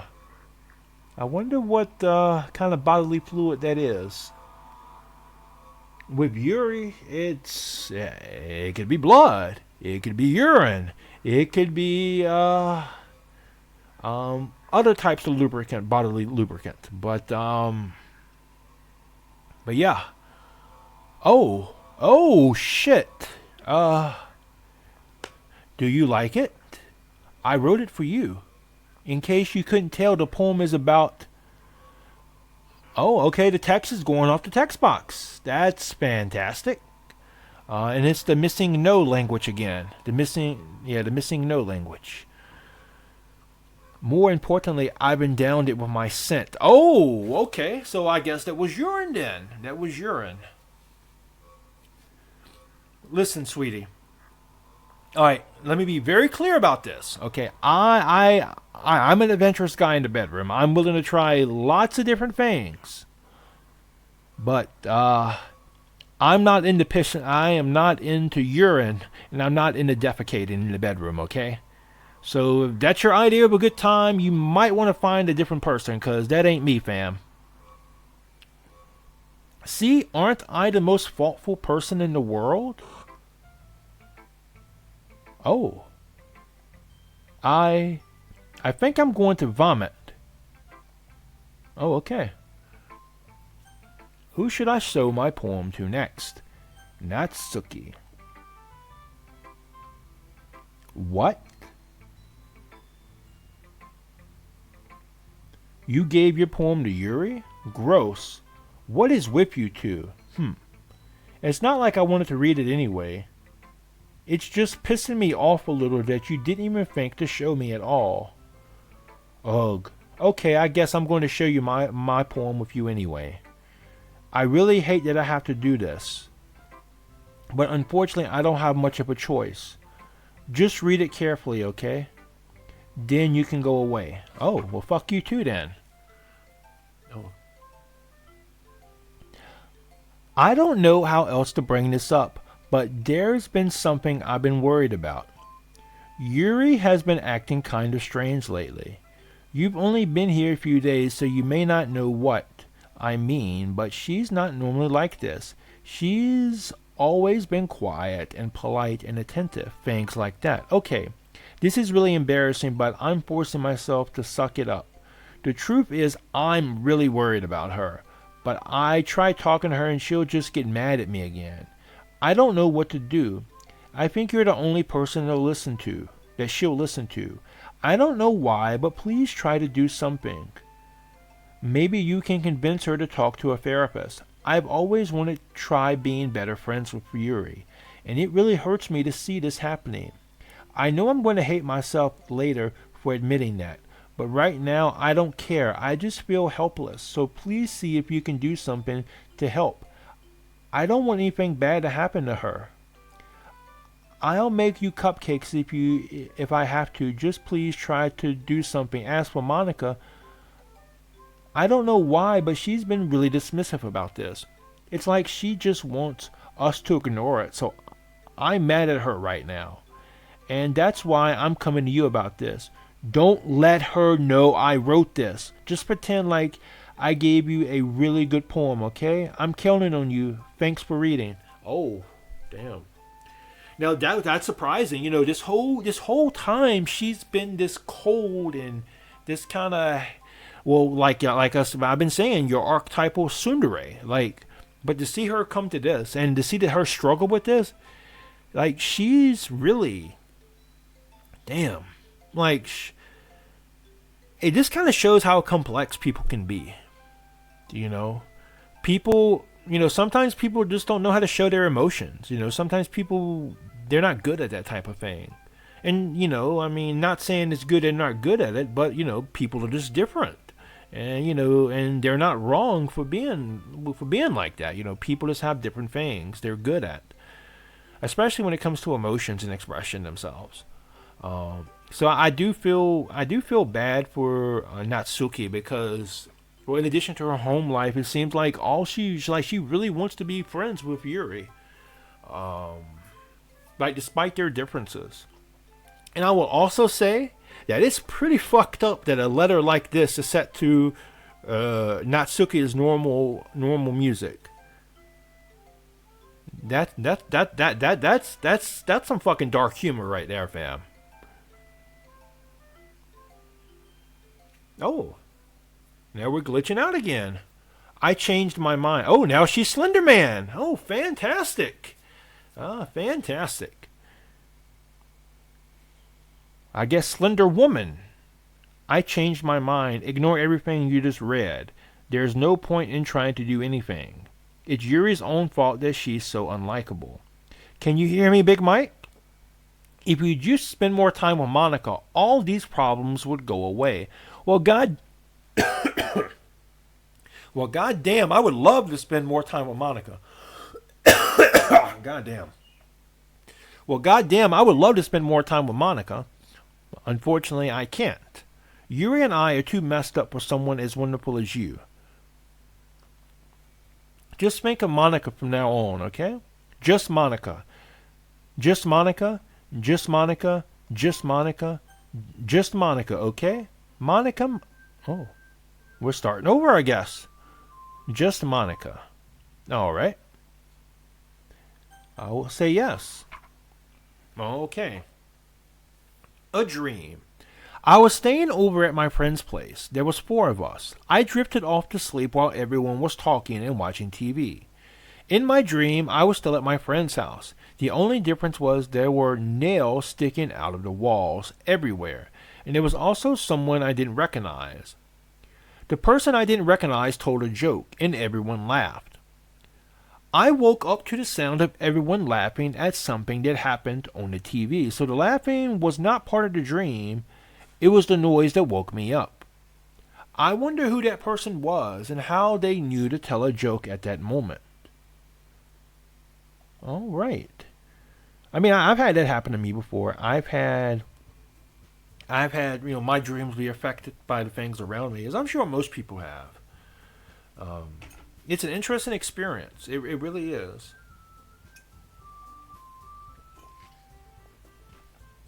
Anyway. Okay, everyone. It's time to figure out the festival of preparations. Let's hurry up and get this over with. Jeez. Why is the mood so weird today? Look, even Yuri isn't immune to it. Stagnating air is common foreshadowing that something terrible is about to happen. Look, can we just get this done? I'm going to be printing and assembling all the poetry pamphlets. Natsuki, I was thinking. I want to make cupcakes. Yeah, that. Glad we're on the same page. Yuri, you can... Well, it doesn't matter. Do whatever you want as long as you think it'll help. Monica, I'm not useless, you know. I know that. I really know what I like to do. We can't run a successful poetry event without having the right atmosphere for the occasion. So I'm going to make decorations and set up some nice mood lighting. There, see? That's a great idea. And that gives us all something to do. Eh? What about Big Mike? Big Mike is going to help me. Wait, you? You have the easiest job, Monica. Sorry, but that's just how it is. Like hell it is. What are you trying to pull? I agree with Natsuki. Not only is your work already most suitable for one person, but my task is laborious and enough to benefit from an extra pair of hands. Mine too. What, your cupcakes? Please. Like you would fucking know. Oh hell, here we go again. They're gonna argue again. It's gonna be this time they're not gonna pull any punches again. Ding ding ding ding ding. God, I miss Jerry Springer. Anyway, all you care about is dragging Big Mike around with you and your stupid books. You and Monica. Hey, I didn't even do anything. Okay, then why not let Big Mike decide who to help instead of abusing your power? I'm not abusing my power. Yes, you are, Monica. Just let Big Mike make the choice, okay? Okay, fine. Jeez. Big Mike, I know how fed up you are with these two by now. We can just... Natsuki, shut your fucking mouth and let him decide for himself. You shut your mouth. For God's sake, This is never going to end. Just make the choice, okay? All right. So, see, my mouse, I cannot control my mouse. My mouse keeps going to Monica. So I try to move it away. There we go. Let's go over here. No, we're going back to Monica. Let's go over here. Oh, okay. Well, you go to here. All right. But, all right. Let's go, Monica. So, yeah, you picked me. Well, I mean, I was going to pick you anyway, even if you didn't do the crazy shit with my mouse.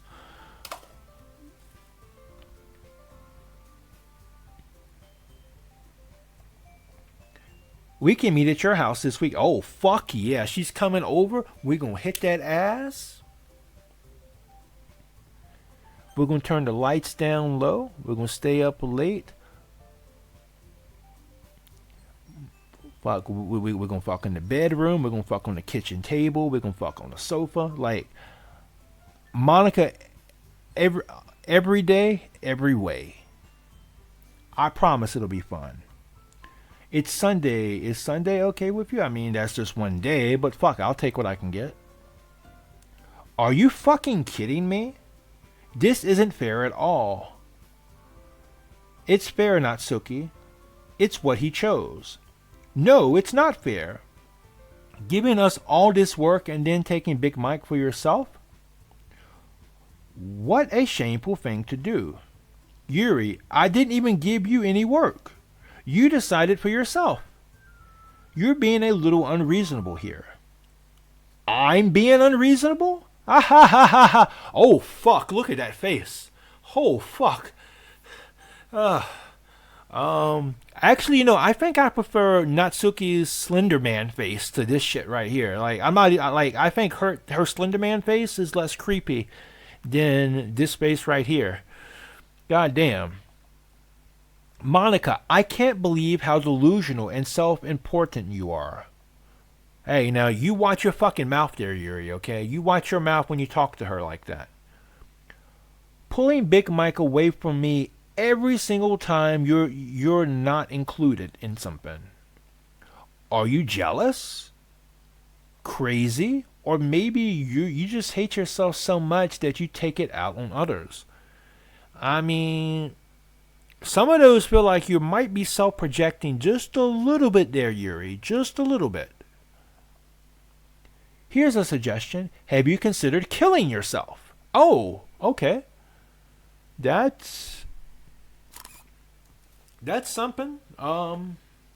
You might not want to tell Monica that. It would be beneficial to your mental health. Oh, okay. I mean, that's fucked up. That's something fucked up to say. But I feel like you're fucking with the wrong here, Yuri. I feel like you're fucking with the wrong person here, Yuri. You don't want to piss Monica off. Yuri, you're scaring me a little. Natsuki, let's just go. I don't think she wants us around right now. See? That wasn't very hard. Please don't leave me alone with her. Please don't leave me alone with her. Please don't leave me alone with her. All I wanted is to spend a little time with him. I don't want to spend time with you.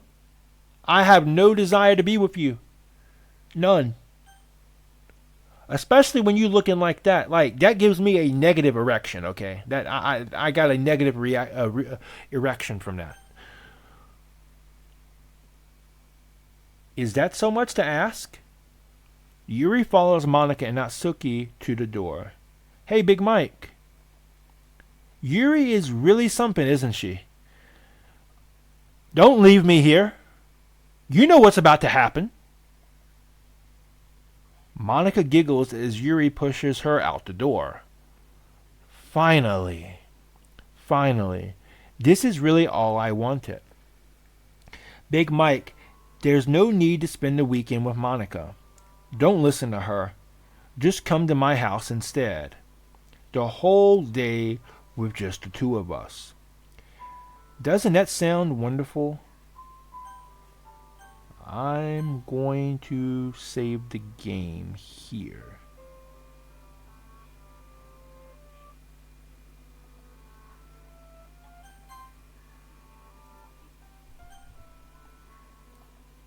Ah ha ha. Wow, there's really something wrong with me, isn't there? You know what? I don't care anymore. I never felt this good in my whole life. Just being with you is a far greater pleasure than anything I could imagine. I'm addicted to you. It feels like I'm going to die if I'm not breathing the same air as you.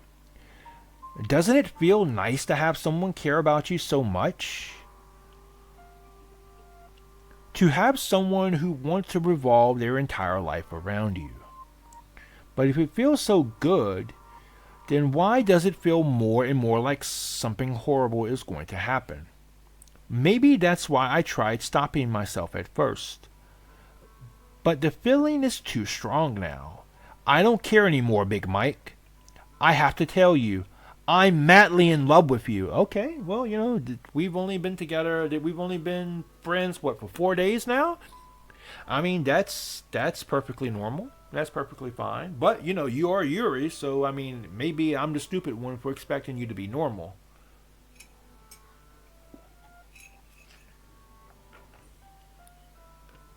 But what do I know? I'm just a fat guy on the internet that goons to anime. So it feels like every inch of my body, every drop of blood in me is screaming your name. I don't care what the consequences are anymore. I don't care if Monica is listening. Oh, does that get you off to know that other people are listening? I mean, I don't know how I feel about that, but hey, we'll give it a shot. Please, Big Mike, just know how much I love you.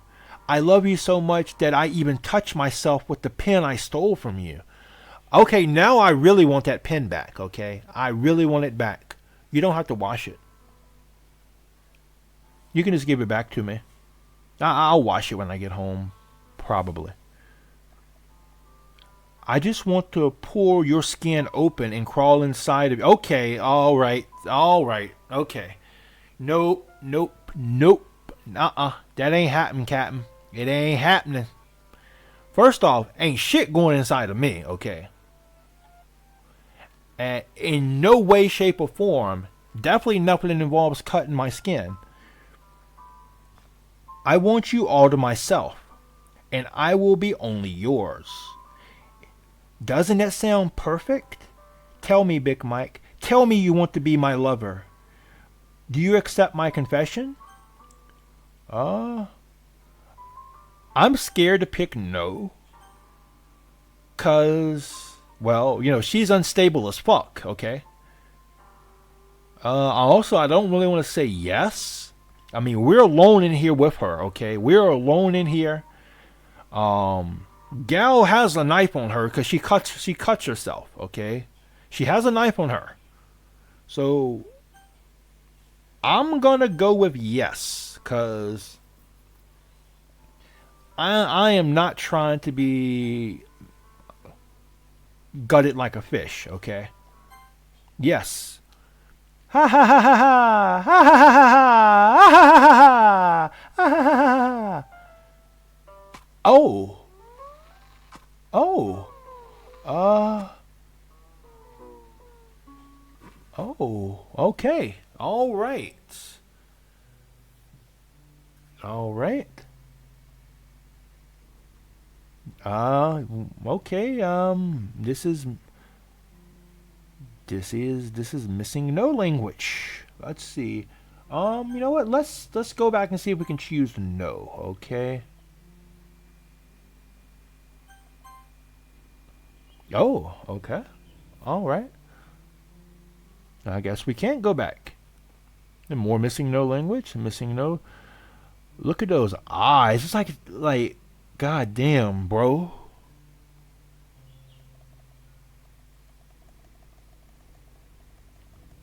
This is something. This is definitely something. We're stuck here with a dead body and a knife. Now, fortunately, I just hope in this situation the main character is not stupid enough to pick up the knife or to touch the knife. And why dude is stuck here, why he's not leaving is beyond me. I mean, I would have got the fuck out of there, okay? All right? I would have got the fuck out of there first chance. I would have got out of Dodge. First time that shit happened. I mean, as soon as that shit happened, I would have noped the fuck out of there.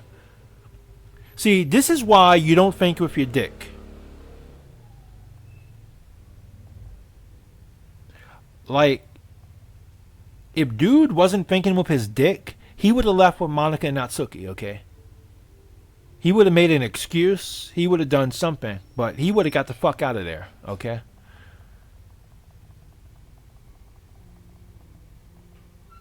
And, oh, now it's nighttime. It's nighttime in the classroom. And we still have the missing no language.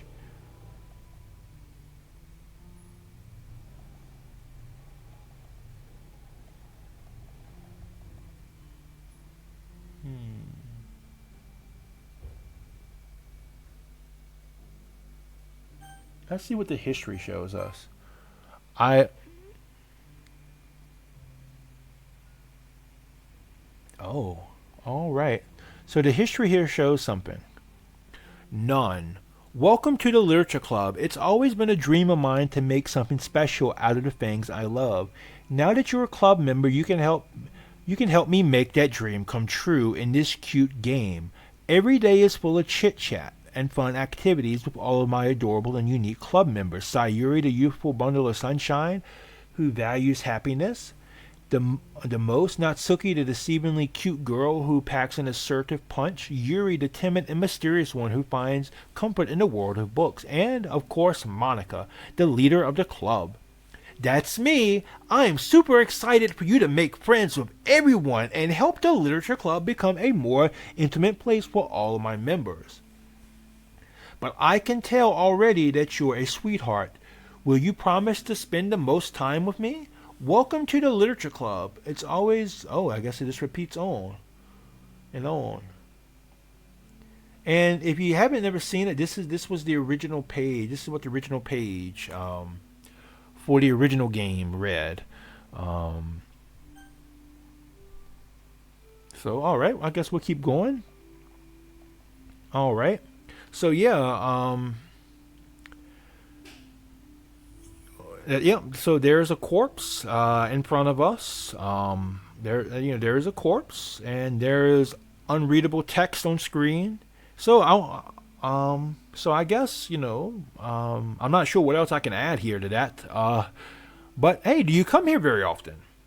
Do you come here very often? I mean, I hear the classroom with a dead body and a bloody knife on the floor is very lovely this time of the year. Not a lot of dining options. Not a lot of dining options here. But the scenery, while not very beautiful, is interesting in a morbid sort of a way. It's a bit like a train wreck. You don't want to look at it, but you can't stare away.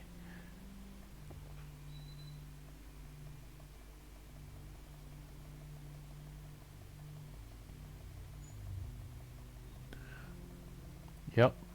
So yeah. So I just only I can't imagine what it must be like for the main character to go through this shit, man. Like just to be stuck in this room and just whew. Dude is gonna need some therapy after this. Dude is going to need some therapy after this situation is over with.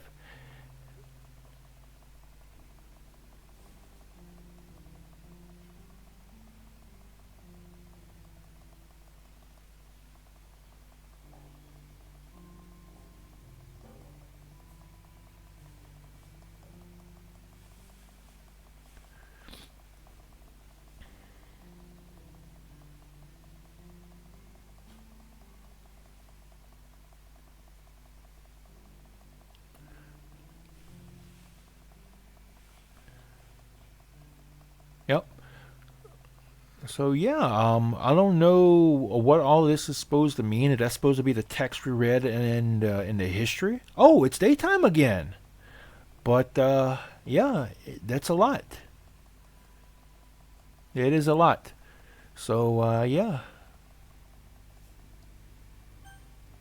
All right, so we're skipping now. Now we're skip. I guess we can skip this. Okay, which is fantastic. All right, so now we're back to evening time. Now nighttime.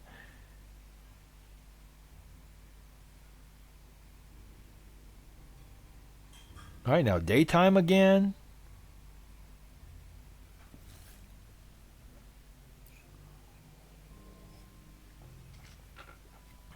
All right, now we're back to nighttime. So maybe it'll be Monday now. Oh. Oh, okay, yep. Oh. Saiger. Saiger. Almost sounds like Sega. All right, so I guess it's Monday. All right, it's festival time, Natsuki says. Wow, you got here before me. Yeah. Ah. Oh, okay. Natsuki froze up and she runs away. Monica, I'm here. Big Mike, did something happen? Natsuki just ran past me. Oh. Oh. Ah ha ha ha ha ha. Oh, yeah, please, Monica, tell me what do you find funny about this shit? Because I was just stuck in the classroom with a corpse over the whole fucking weekend. So, what do you find so funny about this? Please enlighten me. Please, I want in on a joke. Please tell me. Well, that's a shame. Wait, were you here the entire weekend, Big Mike? Yes, I was here the entire weekend.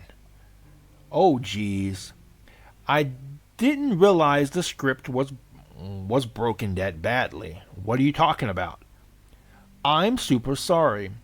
It must have been pretty boring. I'll make it up to you, okay? Just give me a second. Oh, remove character. Remove character Natsuki. Natsuki character deleted successfully. I just want to have a cupcake real quick. Monica lifts the foil from, I guess that's supposed to be Natsuki's tray, and takes a cupcake. Seriously, these are the best. I really just had to have one since it's the last time I'll ever get the chance. You know, before they stop existing and everything. But anyway, I really shouldn't be making you wait any longer.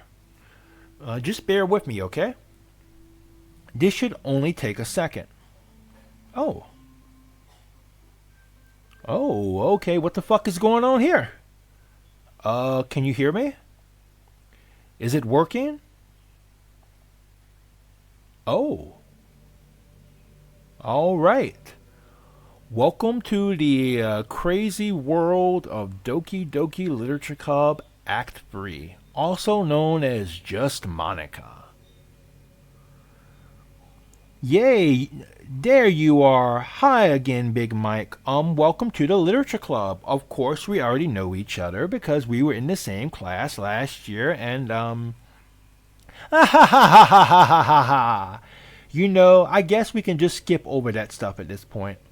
After all, I'm not even talking to that person anymore, am I? That you in the game, whatever you want to call him, I'm talking to you, Big Mike. Or do you actually go by Michael or something? Yep, that's right. Monica just doxed me, fam. I've just been doxed. Yep. Who would have ever guessed that somebody with the nickname Big Mike would really be named Michael in real life? God, I am ruined now. Well, yes, I do go by Michael, actually. Well, my friends call me Big Mike. But yeah. Now that I think about it, I don't really know anything about the real you. In fact, I don't even know if you're a boy or girl. Oh, I'm a man, baby, and I'm more man than you can handle. Well, I guess it doesn't really matter. Wait. You do know I'm aware that this is all a game, right? Could it be possible that you didn't know that? That's what I've been trying to tell you all along. Man, if only you had paid a little more attention, this would have been a little bit less awkward, you know? Well, anyway, now that that's out of the way, I guess I owe you an explanation about the whole thing with Yuri. Well, I kind of started to mess with her, I guess. I guess it just drove her to kill herself. Ah ha ha! I'm sorry you had to see that, though. Also, the same thing happened with Sayuri. Gosh, it's been a while since you've heard that name, now hasn't it? I just love how she just calmly just admits to all this, just to killing these people who are or not killing these people, but causing these people to kill themselves. These people who are supposed to have been her friends. I only wonder if the game would have progressed longer along that same linear pattern, if she would have done the same thing to Natsuki. I wonder. Yeah, it's because she doesn't exist anymore. Nobody does. I deleted all of their files. I was hoping it would be enough for me just to try to make them as unlikable as possible, but for some reason nothing worked. Well, it's true that I made a few mistakes here and there since I'm not very good at making changes to the game. But no matter what I did, you just kept spending more and more time with them. You made them fall in love with you. I thought making Sayuri more and more depressed would prevent her from confessing to you. And amplifying Yuri's obsessive personality backfired too. It just made her force you not to spend time with anyone else. And the whole time I barely even got to talk to you. What kind of cruel game is this, Big Mike? Are all the other girls just programmed to end up confessing to you like while I watch from the sidelines? I mean, yeah, that is kind of fucked up. I mean, imagine being stuck in a situation where the person you like, something's preventing you from confessing to that person while you watch all of your friends get a chance to shoot the shot with that person. So, I mean, that doesn't excuse what she did. That doesn't excuse her, the things that she did. But I definitely understand why she did it.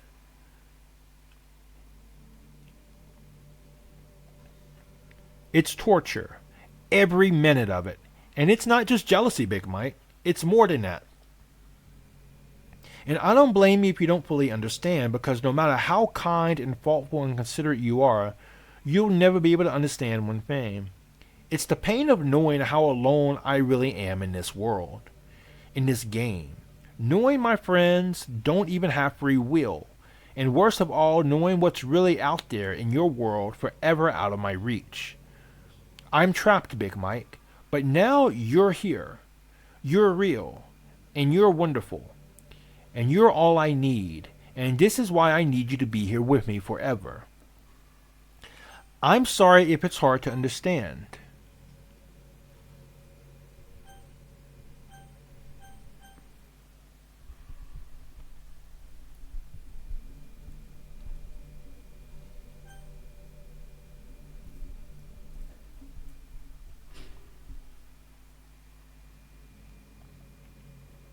I couldn't understand for a while either.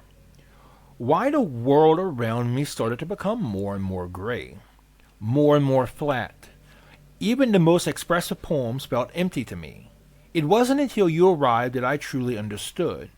You probably saved my life, Big Mike. Oh, well, I appreciate that. You mean the world to me, Monica. I'm glad I could help you that way. You really didn't have, well, I guess you did. Your hand was kind of forced. It's sad. Okay, all right, let me clarify here for a moment. I'm not speaking as a Monica simp here. I'm just speaking as as normal as a fat guy like me who simps over anime girls can speak. But, she really is a tragic character. Really. She really is a tragic character. Anti-hero, I don't think is a good word for her, because she's definitely not a hero. But she definitely seems like She seems like a very flawed person, but she seems like a trash. Her story just seems tragic. Like her hand was forced. Like if she was given an equal opportunity, like the other player, like the other characters, like Sayuri, Natsuki, Yuri. Like if she was given a route, then it probably wouldn't have ended up like this. Probably. I don't think I could have continued to live in this world if I haven't met you. As for the others, how could I miss them? A group of autonomous personalities designed only to fall in love with you. I tried everything I could to prevent them from doing so, but it must be some kind of weird inevitability etched into this game. I felt really bad that you had to witness some nasty things, but I realized that you have the same perspective as I do, that it's all just some game. And I know you would get over it. So that being said, Big Mike, I have a confession to make. I'm in love with you. You are truly the light in my world. When there's nothing else in this game for me, you're here to make me smile. You will make me smile like this every day will you make me smile like this every day from now on? Baby, I will put a smile on your face every day in every way. Big Mike, will you go out with me? Oh, she's asking me out. Oh.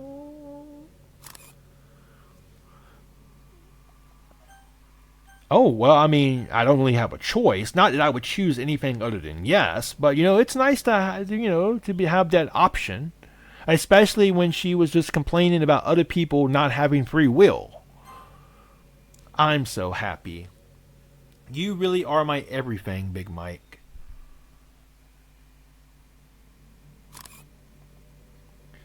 The funny part is, I mean that literally. Ha ha ha ha ha. There's nothing left here. Just the two of us. We can be together forever. Seriously, I don't even think time is passing anymore. It really is a dream. It really is a dream come true. I worked so hard for this ending, Big Mike. The game wouldn't have given me one, so I had to make one myself. The script is so broken at this point, so I don't think anything will get in the way anymore. And you wouldn't believe how easy it was to delete Natsuki and Yuri. And I mean, there's a folder called Characters right in the game directory. Funny that you mention that, Monica. It kind of freaked me out how easy it was. Imagine if you could delete your own existence with the click of a button. Well, I guess on the plus side, it gave me an easy out if things didn't go my way. Ha ha ha. Thankfully, it didn't come to that. Instead, we finally got a good ending. Gosh, I'm so overwhelmed with emotion. I want to write a poem about this. Don't you? I wonder if that part of the game still works. I guess there's only one way to find out. Oh. Oh, okay. Nika. We're just going to choose things around. I'm not even going to try to pronounce this. I'm not even going to try to pronounce... No, we're not doing that. Okay, we're just choosing... All right, there we go. Hi again, Big Mike. Did you write a good poem today? Don't be shy. I'd love to see what you wrote. Oh, Big Mike. Did you write this poem for me? That's so sweet of you. There really is no end to your thoughtfulness. I'm just falling more and more in love with you. But the poem I wrote is also for you. Will you please read it? Happy End. Pen in hand, I find my strength, the courage endowed upon me by my one and only love. Together, let us dismantle this unnumbing world. Let us dismantle this crumbling world and write a novel of our own fantasies. With a flick of her pen, the lost finds her way. In a world of infinite choices, behold this special day. After all, not all good times must come to an end. Oh, I got a lot of fantasies I'd love to write about with you. And maybe we can act out a couple of those fantasies too. I hope you enjoyed it. I always put all my heart into poems that I write. The truth is, all the poems I've written have been about my realization, or about you. That's why I never really wanted to go into detail about them. I didn't want to break the fourth wall, I guess you could call it. Well, I mean, you got some walls I want to break. I don't think they're the fourth wall. I think maybe two walls. But yeah, I would love to break your walls down like Chris Jericho any day of the week. I just assumed it would be best to be part of the game like everyone else. Like that would help the two of us end up together. I didn't want to ruin the game or anything, you know. You might have gotten mad at me, maybe even deleted my character file if you preferred playing without me. Gosh, I'm so relieved. Now we don't need to hide anything anymore. Are you ready to spend our eternity together, Big Mike? I have so many things to talk about. Where do I start? If it takes some time to collect my thoughts, then I'm sorry. But I'll always have something new to talk about. In the meantime, we can just look into each other's eyes. Let's see. All right. So here, huh.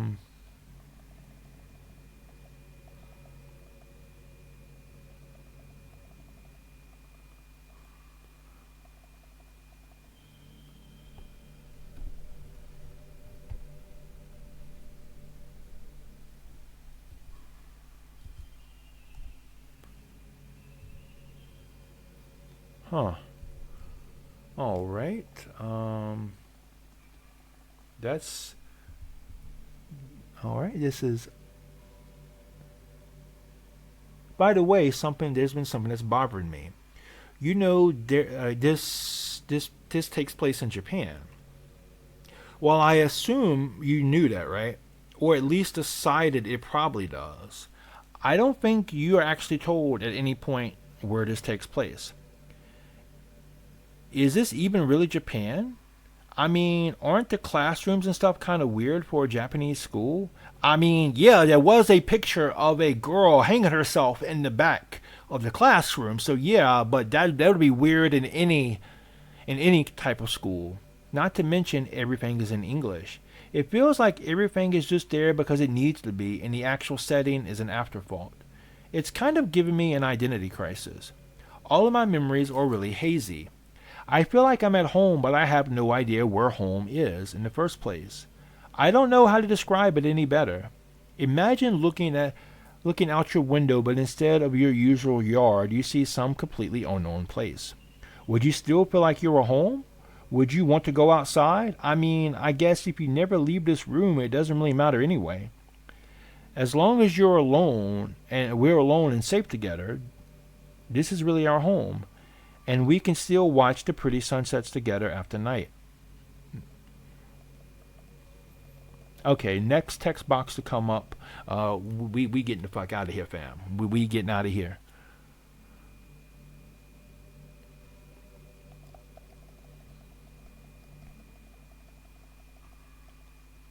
I mean, I kind of wanted to get out of there last time, the last one that came up, but I don't know. I felt like that was probably something good to see. Alright, do you ever just feel like there's no reason for you to be alive? Yep, we getting the fuck out of here. We getting the fuck out of here, fam. Alright, but let's save our game before we leave. There's no point in saving it anymore. Don't worry, I'm not going anywhere. Oh, okay, I guess we can't save our game. So we're going to exit DDLC. Exit DDLC and return to the desktop. Alright, let's do that. Now let's go look at the files. Character. Oh, Monica. Alright, so we're going to delete this.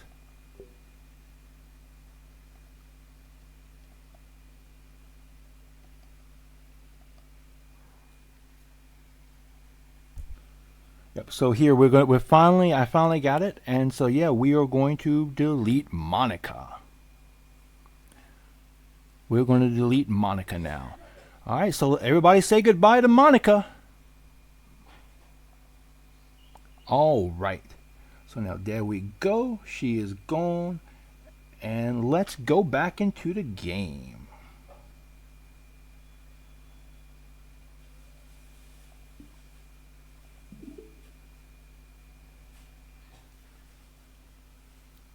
Monica. Alright, we have some more missing no language. Alright, now we're glitching out. And what's happening? Big Mike, what's happening to me? It hurts. It hurts so much. Help me, Big Mike. Please hurry and help me.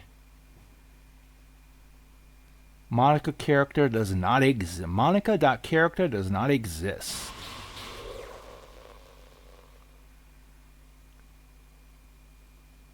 OS exists character. Did you do this to me, Big Mike? Did you? Did you delete me? Yeah, I did. I mean, I hate to have to do it. You know, I felt like it feels like the main character from Old Yeller. You know, I hate to have to do it, but, you know, it had to happen. How could you? How could you do this to me? You were all I had left. I sacrificed everything for us to be together. Everything. I loved you so much, Big Mike. I trusted you. Do you just want to torture me? Watch me suffer? Were you only pretending to be kind just to hurt me even more? I never thought anyone could be as horrible as you are. Ow, that hurts. You win, okay? You win. You killed everyone. I hope you're happy. There's nothing left now. You can stop playing. Go find some other people to torture.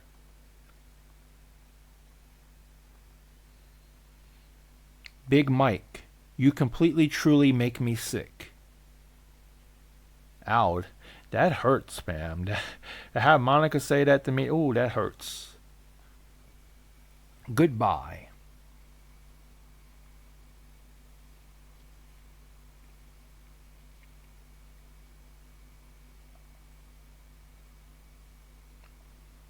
I still love you. I can't help it. What's wrong with me? How horrible am I for you to hate me this much? All my friends, I did so many awful things, so many selfish and disgusting things. I shouldn't have done any of this. I'm just messing up a world that I don't even belong in. A world that you wanted to be a part of. I ruined it. I ruined everything. Maybe that's why you deleted me. Because I destroyed everything that you wanted. How could I do that to someone I love? That's not love. That's...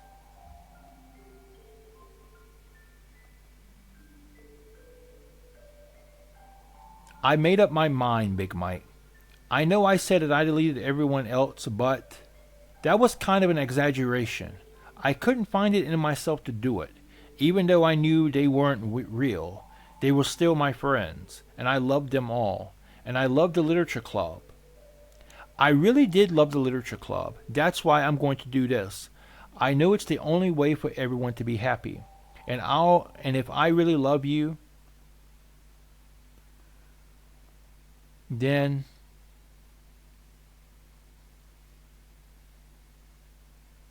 all right, I guess we're starting over yet again. Oh.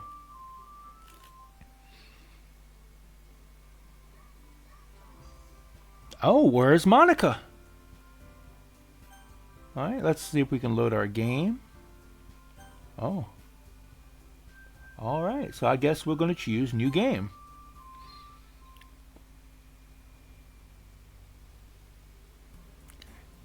It's an ordinary school day like any other. As usual, I'm surrounded by couples and friend groups walking to school together. I always tell myself it's about time I meet some girls or something like that. Hey, Big Mike. Oh, it's Sayuri. Sayuri's back. Well, there's already one girl. That girl is Sayuri, my neighbor and good friend since we were children. We used to walk to school together every day. And recently we've picked up that habit once again. Hey, Big Mike, are you proud of me? For what? You know, for waking up on time. Well, you've been doing that for a while now. Uh-huh. But you never even said anything about it. Even though we walk to school together every day. Oh, okay, I guess in this reality she's not depressed and she actually she actually wakes up for time. Wakes up on time. Well, yeah. I always thought it was implied. It's embarrassing to say out loud. Come on, please. It's good motivation. Fine, fine. I'm proud of you, Sayuri. We cross the street together and make our way to school. As we draw near, the street becomes increasingly speckled with other students making their daily commute. By the way, Big Mike, have you decided on a club to join yet? A club? I told you already, I'm really not. I start to say what I always do, that I'm not interested in joining clubs. Wait, is the MC becoming a self-aware now? But something tells me Sayuri would take more offense to that now. After all, how could I tell her that clubs are a waste of time when she's started a club of her own? Actually, yeah, I think I've decided on a club. Really? Which one? Tell me. I think I'll keep it a surprise. Boo. You meanie. Be patient, you'll find out soon enough. I used to ask myself why I let myself get lectured by such a carefree girl. 'Cause she is an amazing girl, that's why, bro. She's carefree, she's kind, she's bright, and probably most importantly, in case you can't tell, she lights up like the fucking sun whenever she sees you, bro. But I started to realize that in a way I envy her. When Sayuri puts her mind to something, she can accomplish great things. So that's why I feel like I should do something special for her. The school day is as ordinary as ever, and it's over before I know it. After I pack up my things, I stand up, gathering my motivation. Let's see. I recall the room number of the club from a flyer I saw. I walk across the school and upstairs to a section of the school I rarely visit. Before long, I find the room. I timidly open the door in front of me. Hello, Sayuri. Ah, Big Mike. What are you doing here? Well, I glance around the room. I see, huh?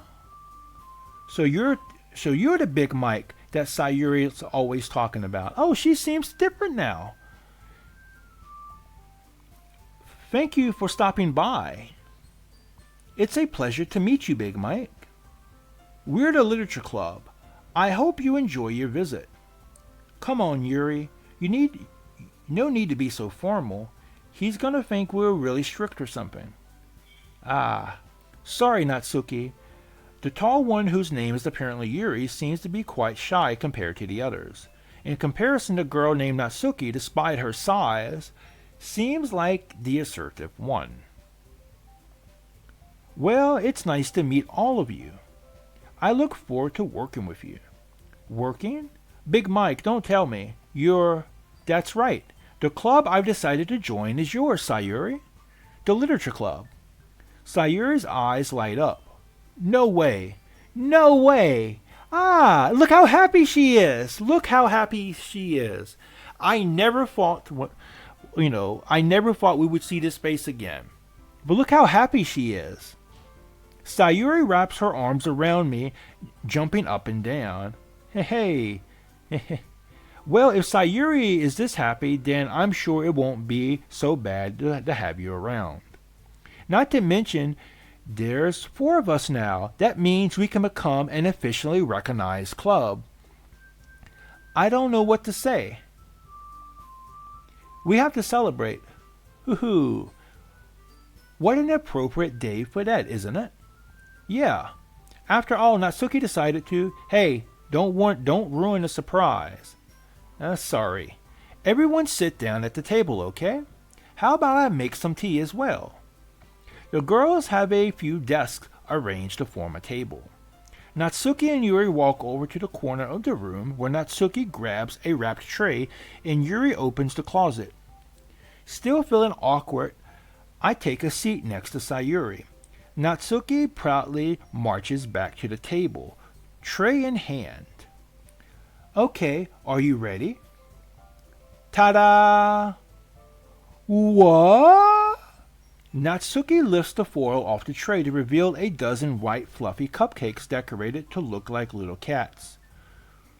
The whiskers are drawn with icing and little pieces of chocolate were used to make ears. So cute! Wow, these look amazing. Hey, well, just hurry and take one.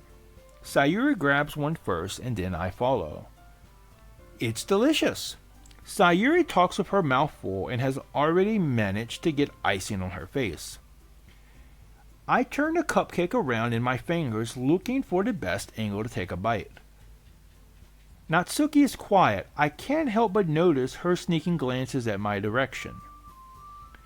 Is she waiting for me to take a bite? I finally bite down. The icing is sweet and full of flavor. I wonder if she made it herself. This is really good. Thank you, Natsuki. Well, of course it is. I'm a pro after all. There's no need to thank me or anything. As Natsuki struggles to accept the compliment, Yuri returns to the table, carrying a tea set. She carefully places the teacup in front of each of us before setting down the teapot next to the cupcake tray. You keep a whole tea set in the classroom? Don't worry, the teachers gave us permission. After all, doesn't a hot cup of tea help you enjoy a good book? I guess. Yeah, already trying to impress our new member, Yuri. And that's not. Insulted Yuri looks away. I mean that, I believe you. Well, tea and reading might not be a pastime for me, but at least I enjoy tea. I'm glad. Yuri faintly smiles to herself in relief. So, Big Mike, what kinds of things do you like to read? Well, considering how little I've read these past few years, I don't really have a good way of answering that. Manga. I mutter quietly to myself, half joking. Natsuki's head suddenly perks up. It looks like she wants to say something but keeps quiet. And, hey, somebody who lived through a time when anime and manga was just becoming new in the States, just becoming popular, that is a very realistic reaction. You find somebody who else who liked manga, who liked anime, and you heard her mention, even if it wasn't particularly an anime or manga that you liked yourself, if you heard somebody mention just the fact that they were into these things, that caught your attention, fam. Not much of a reader, I guess. Well, that can change. What am I saying? I spoke without thinking after seeing Yuri's sad smile. Anyway, what about you, Yuri? Well, let's see. Yuri traces the rim of her teacup with her finger. My favorites are usually novels that build deep and complex fantasy worlds. The level of creativity and craftsmanship behind them is amazing to me. And telling a good story in such a foreign world is equally impressive. Yuri goes on, clearly passionate about her reading. She seemed so reserved and timid since the moment I walked in, but it is obvious by the way her eyes light up that she finds her comfort in the world of books, not people. But I like a lot of things. I don't feel intimidated if you don't read much. Don't feel intimidated if you don't read much. I'm certain we can find something that we have in common. Hey, Yuri. Well, about, the first thing he said. Manga. That's right. Natsuki tends to read manga in the clubroom. Don't just say it. For some reason, Natsuki seems embarrassed about it. Besides, manga is literature too, So if Big Mike wants to read some of my manga, then don't try to stop him or anything. Natsuki, I wouldn't do such a thing. However, it would also be nice for us to diversify ourselves a little. He can take this opportunity to try something new as well. Wouldn't you agree, Big Mike? Maybe. Sensing the tension, Sayuri jumps in. Maybe we can all try something new. I think it could be fun, and we'll all get to know each other a little bit better too. I mean, that's the kind of thing literature clubs do, right? I don't disagree with anything. Yeah, you're right as usual, President. Guess that means I could try picking up a novel or something, huh? Well, that would make two of us. I wouldn't mind doing it if I'm not the only one. Then as for Yuri, I have to read manga? Jeez, you were the one who suggested we diversify. You should be a little more open-minded. It's kind of hurtful. Hurtful? Yeah, I didn't realize. With a guilty expression, Yuri thinks to herself, I'm sorry for disrespecting your interest, Natsuki. If you're into it, then I'm sure it's worthy form of literature. Are you just saying that? No. I've realized my error. So if you're willing to consider starting a novel, then I'll offer my gratitude by finding a manga to read as well. Now that's wholesome, bro. That is wholesome. So after I read that letter in the end of Act 2 from Natsuki, after reading it, it's really, really heartwarming to see these two start a nice relationship together. It seems like they're off to a good start now. Really? I mean, it makes me happy that you do that for me, Yuri. You can trust me to find something that you'll really, really like, okay? Same here. Perhaps I'll visit the bookstore after the club meeting. Just you? Ah. Would you like to come along with me? If you don't mind. Not at all. I always go alone, so yeah, me too. This is so cute. Sayuri, shut up. I'll show you some manga there too, okay? Yes. I look forward to it. Natsuki and Yuri start to clean up the food. I guess the meeting's over, huh? Yeah, looks like it. It's nice to see everyone getting along, isn't it? Well, I will say after what we've been through, it is very heartwarming to see them get along, man. It really, really is, and be willing to try different things just for the sake of their friendship. I think everyone likes you too, Big Mike. You think so? Well, everyone always seems to get along a little better with you around, Sayuri. Oh, Big Mike. Don't say something like that. It's embarrassing. Look at that embarrassed face. He's so adorable. Well, whatever. I was surprised when you told me you were starting a club. But I think you're pulling it off just fine. I mean, I got something she can pull off. We're gonna make it the best club ever. Now that you've joined, every day is gonna be so much fun. Hey, Big Mike, I really want to thank you. Oh, the music stopped. I mean, I'm really happy that you joined the club and everything, but the truth is I already knew you were going to. There's actually something else. I wanted to thank you for getting rid of Monica. Oh, that's right. I know everything that she did. Maybe it's because I'm the president now, but I really know everything, Big Mike.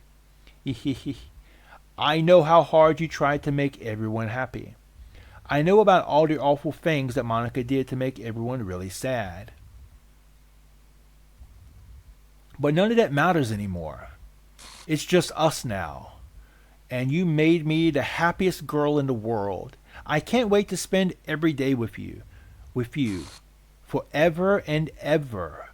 Forever. No. Eh? What's happening? I won't let you hurt him. Who? It hurts. Ah, I'm sorry I was wrong. There's no happiness here after all. Goodbye, Sayuri. Goodbye, Big Mike. Goodbye, Literature Club. Oh, all right.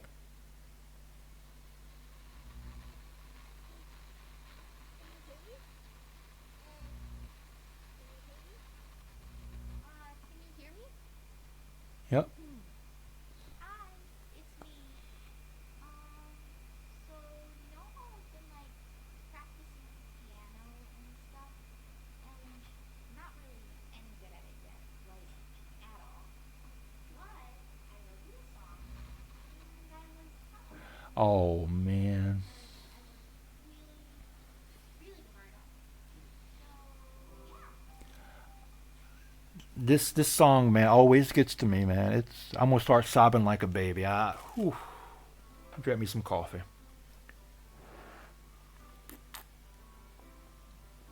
Mm. Every day I imagine a future where I can be with you. In my hand is a pen that will write a poem of me and you. The ink flows down into the dark bottle. Just move your hand right away into his heart. But in this world of infinite choices, what will it take just to find that special day? What will it take just to find that special day? Oh, I love the voice actor they got from Monica too. Have I found everybody a fun assignment to do today? Hmm. When you're here, everything that we do is fun for them anyway. When I can't even read my own feelings, for good or worse, when a smile says it all. And if this world won't write me an ending, what will it take just for me to have it all? Ooh. Hmm. Hmm. So, well, one of the things I really like about the voice actor is the voice actor sounds like they're just Does my pen only write better words for those who are dear to me? Is it wrong if I take, or is it wrong if I set you free?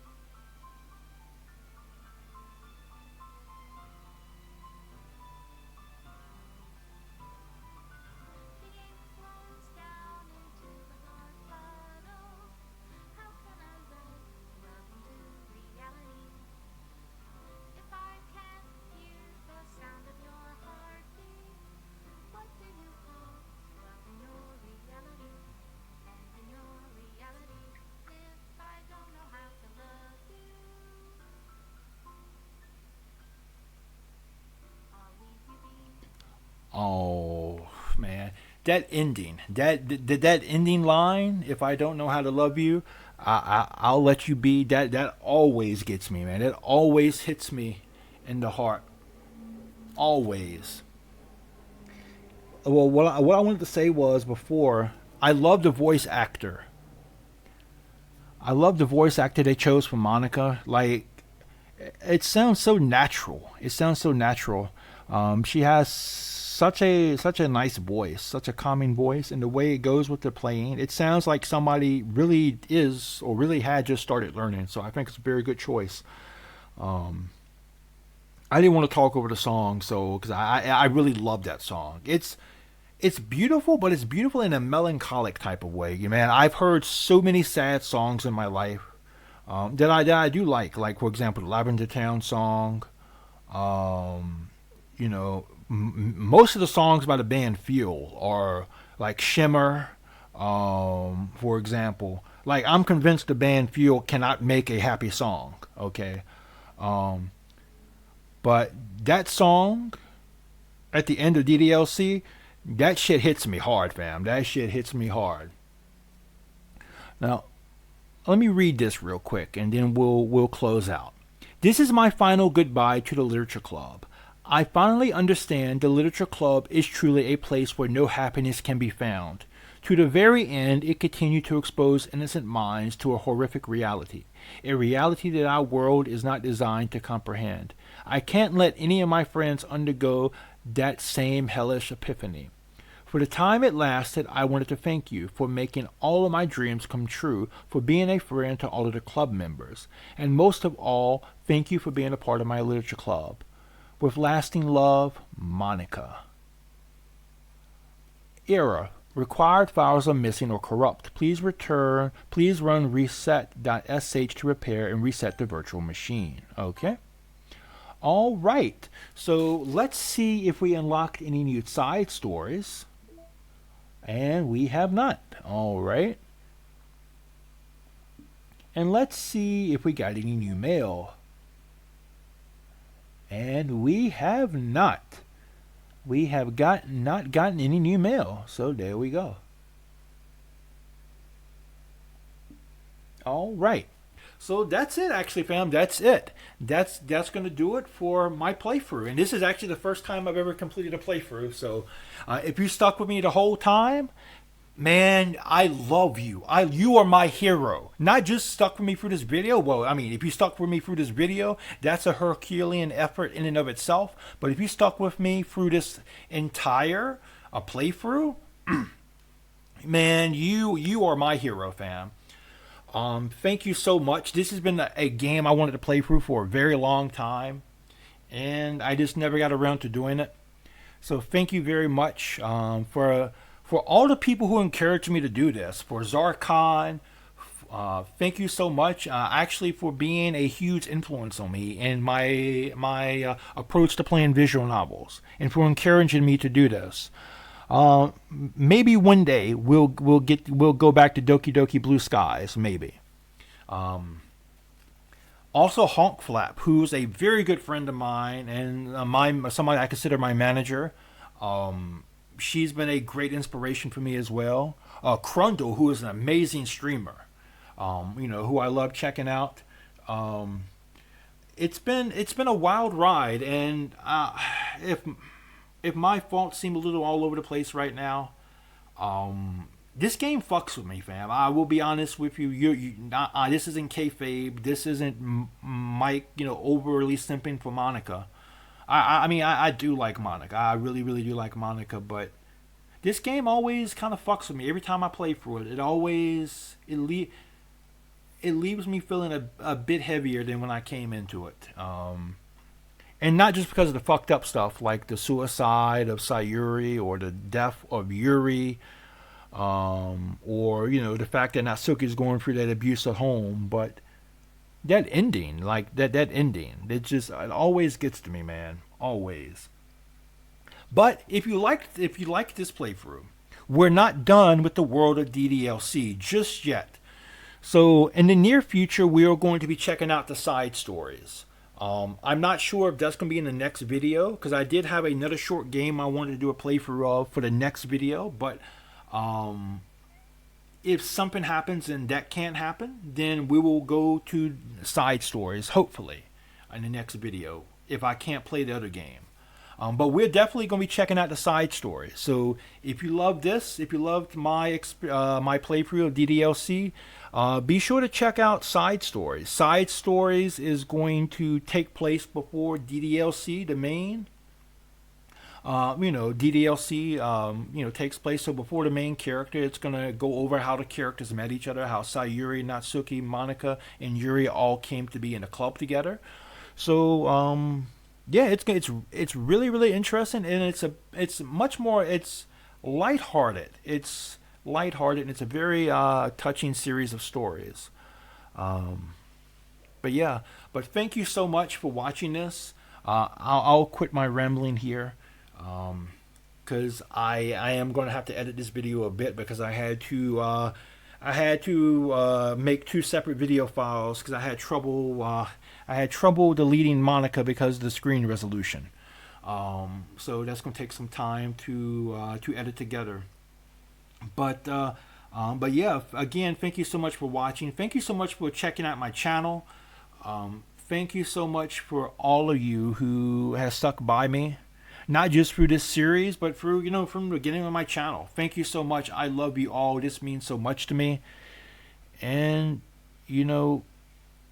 I say this a lot, but I want you to know I really mean this. In a world that is constantly trying to change you, be brave enough to be yourself. Because, hey, there's only one of you. And Big Mike knows. Not only does Big Mike know, but Big Mike believes in you. Big Mike believes that if you just be yourself, then you will be awesome. Peace out.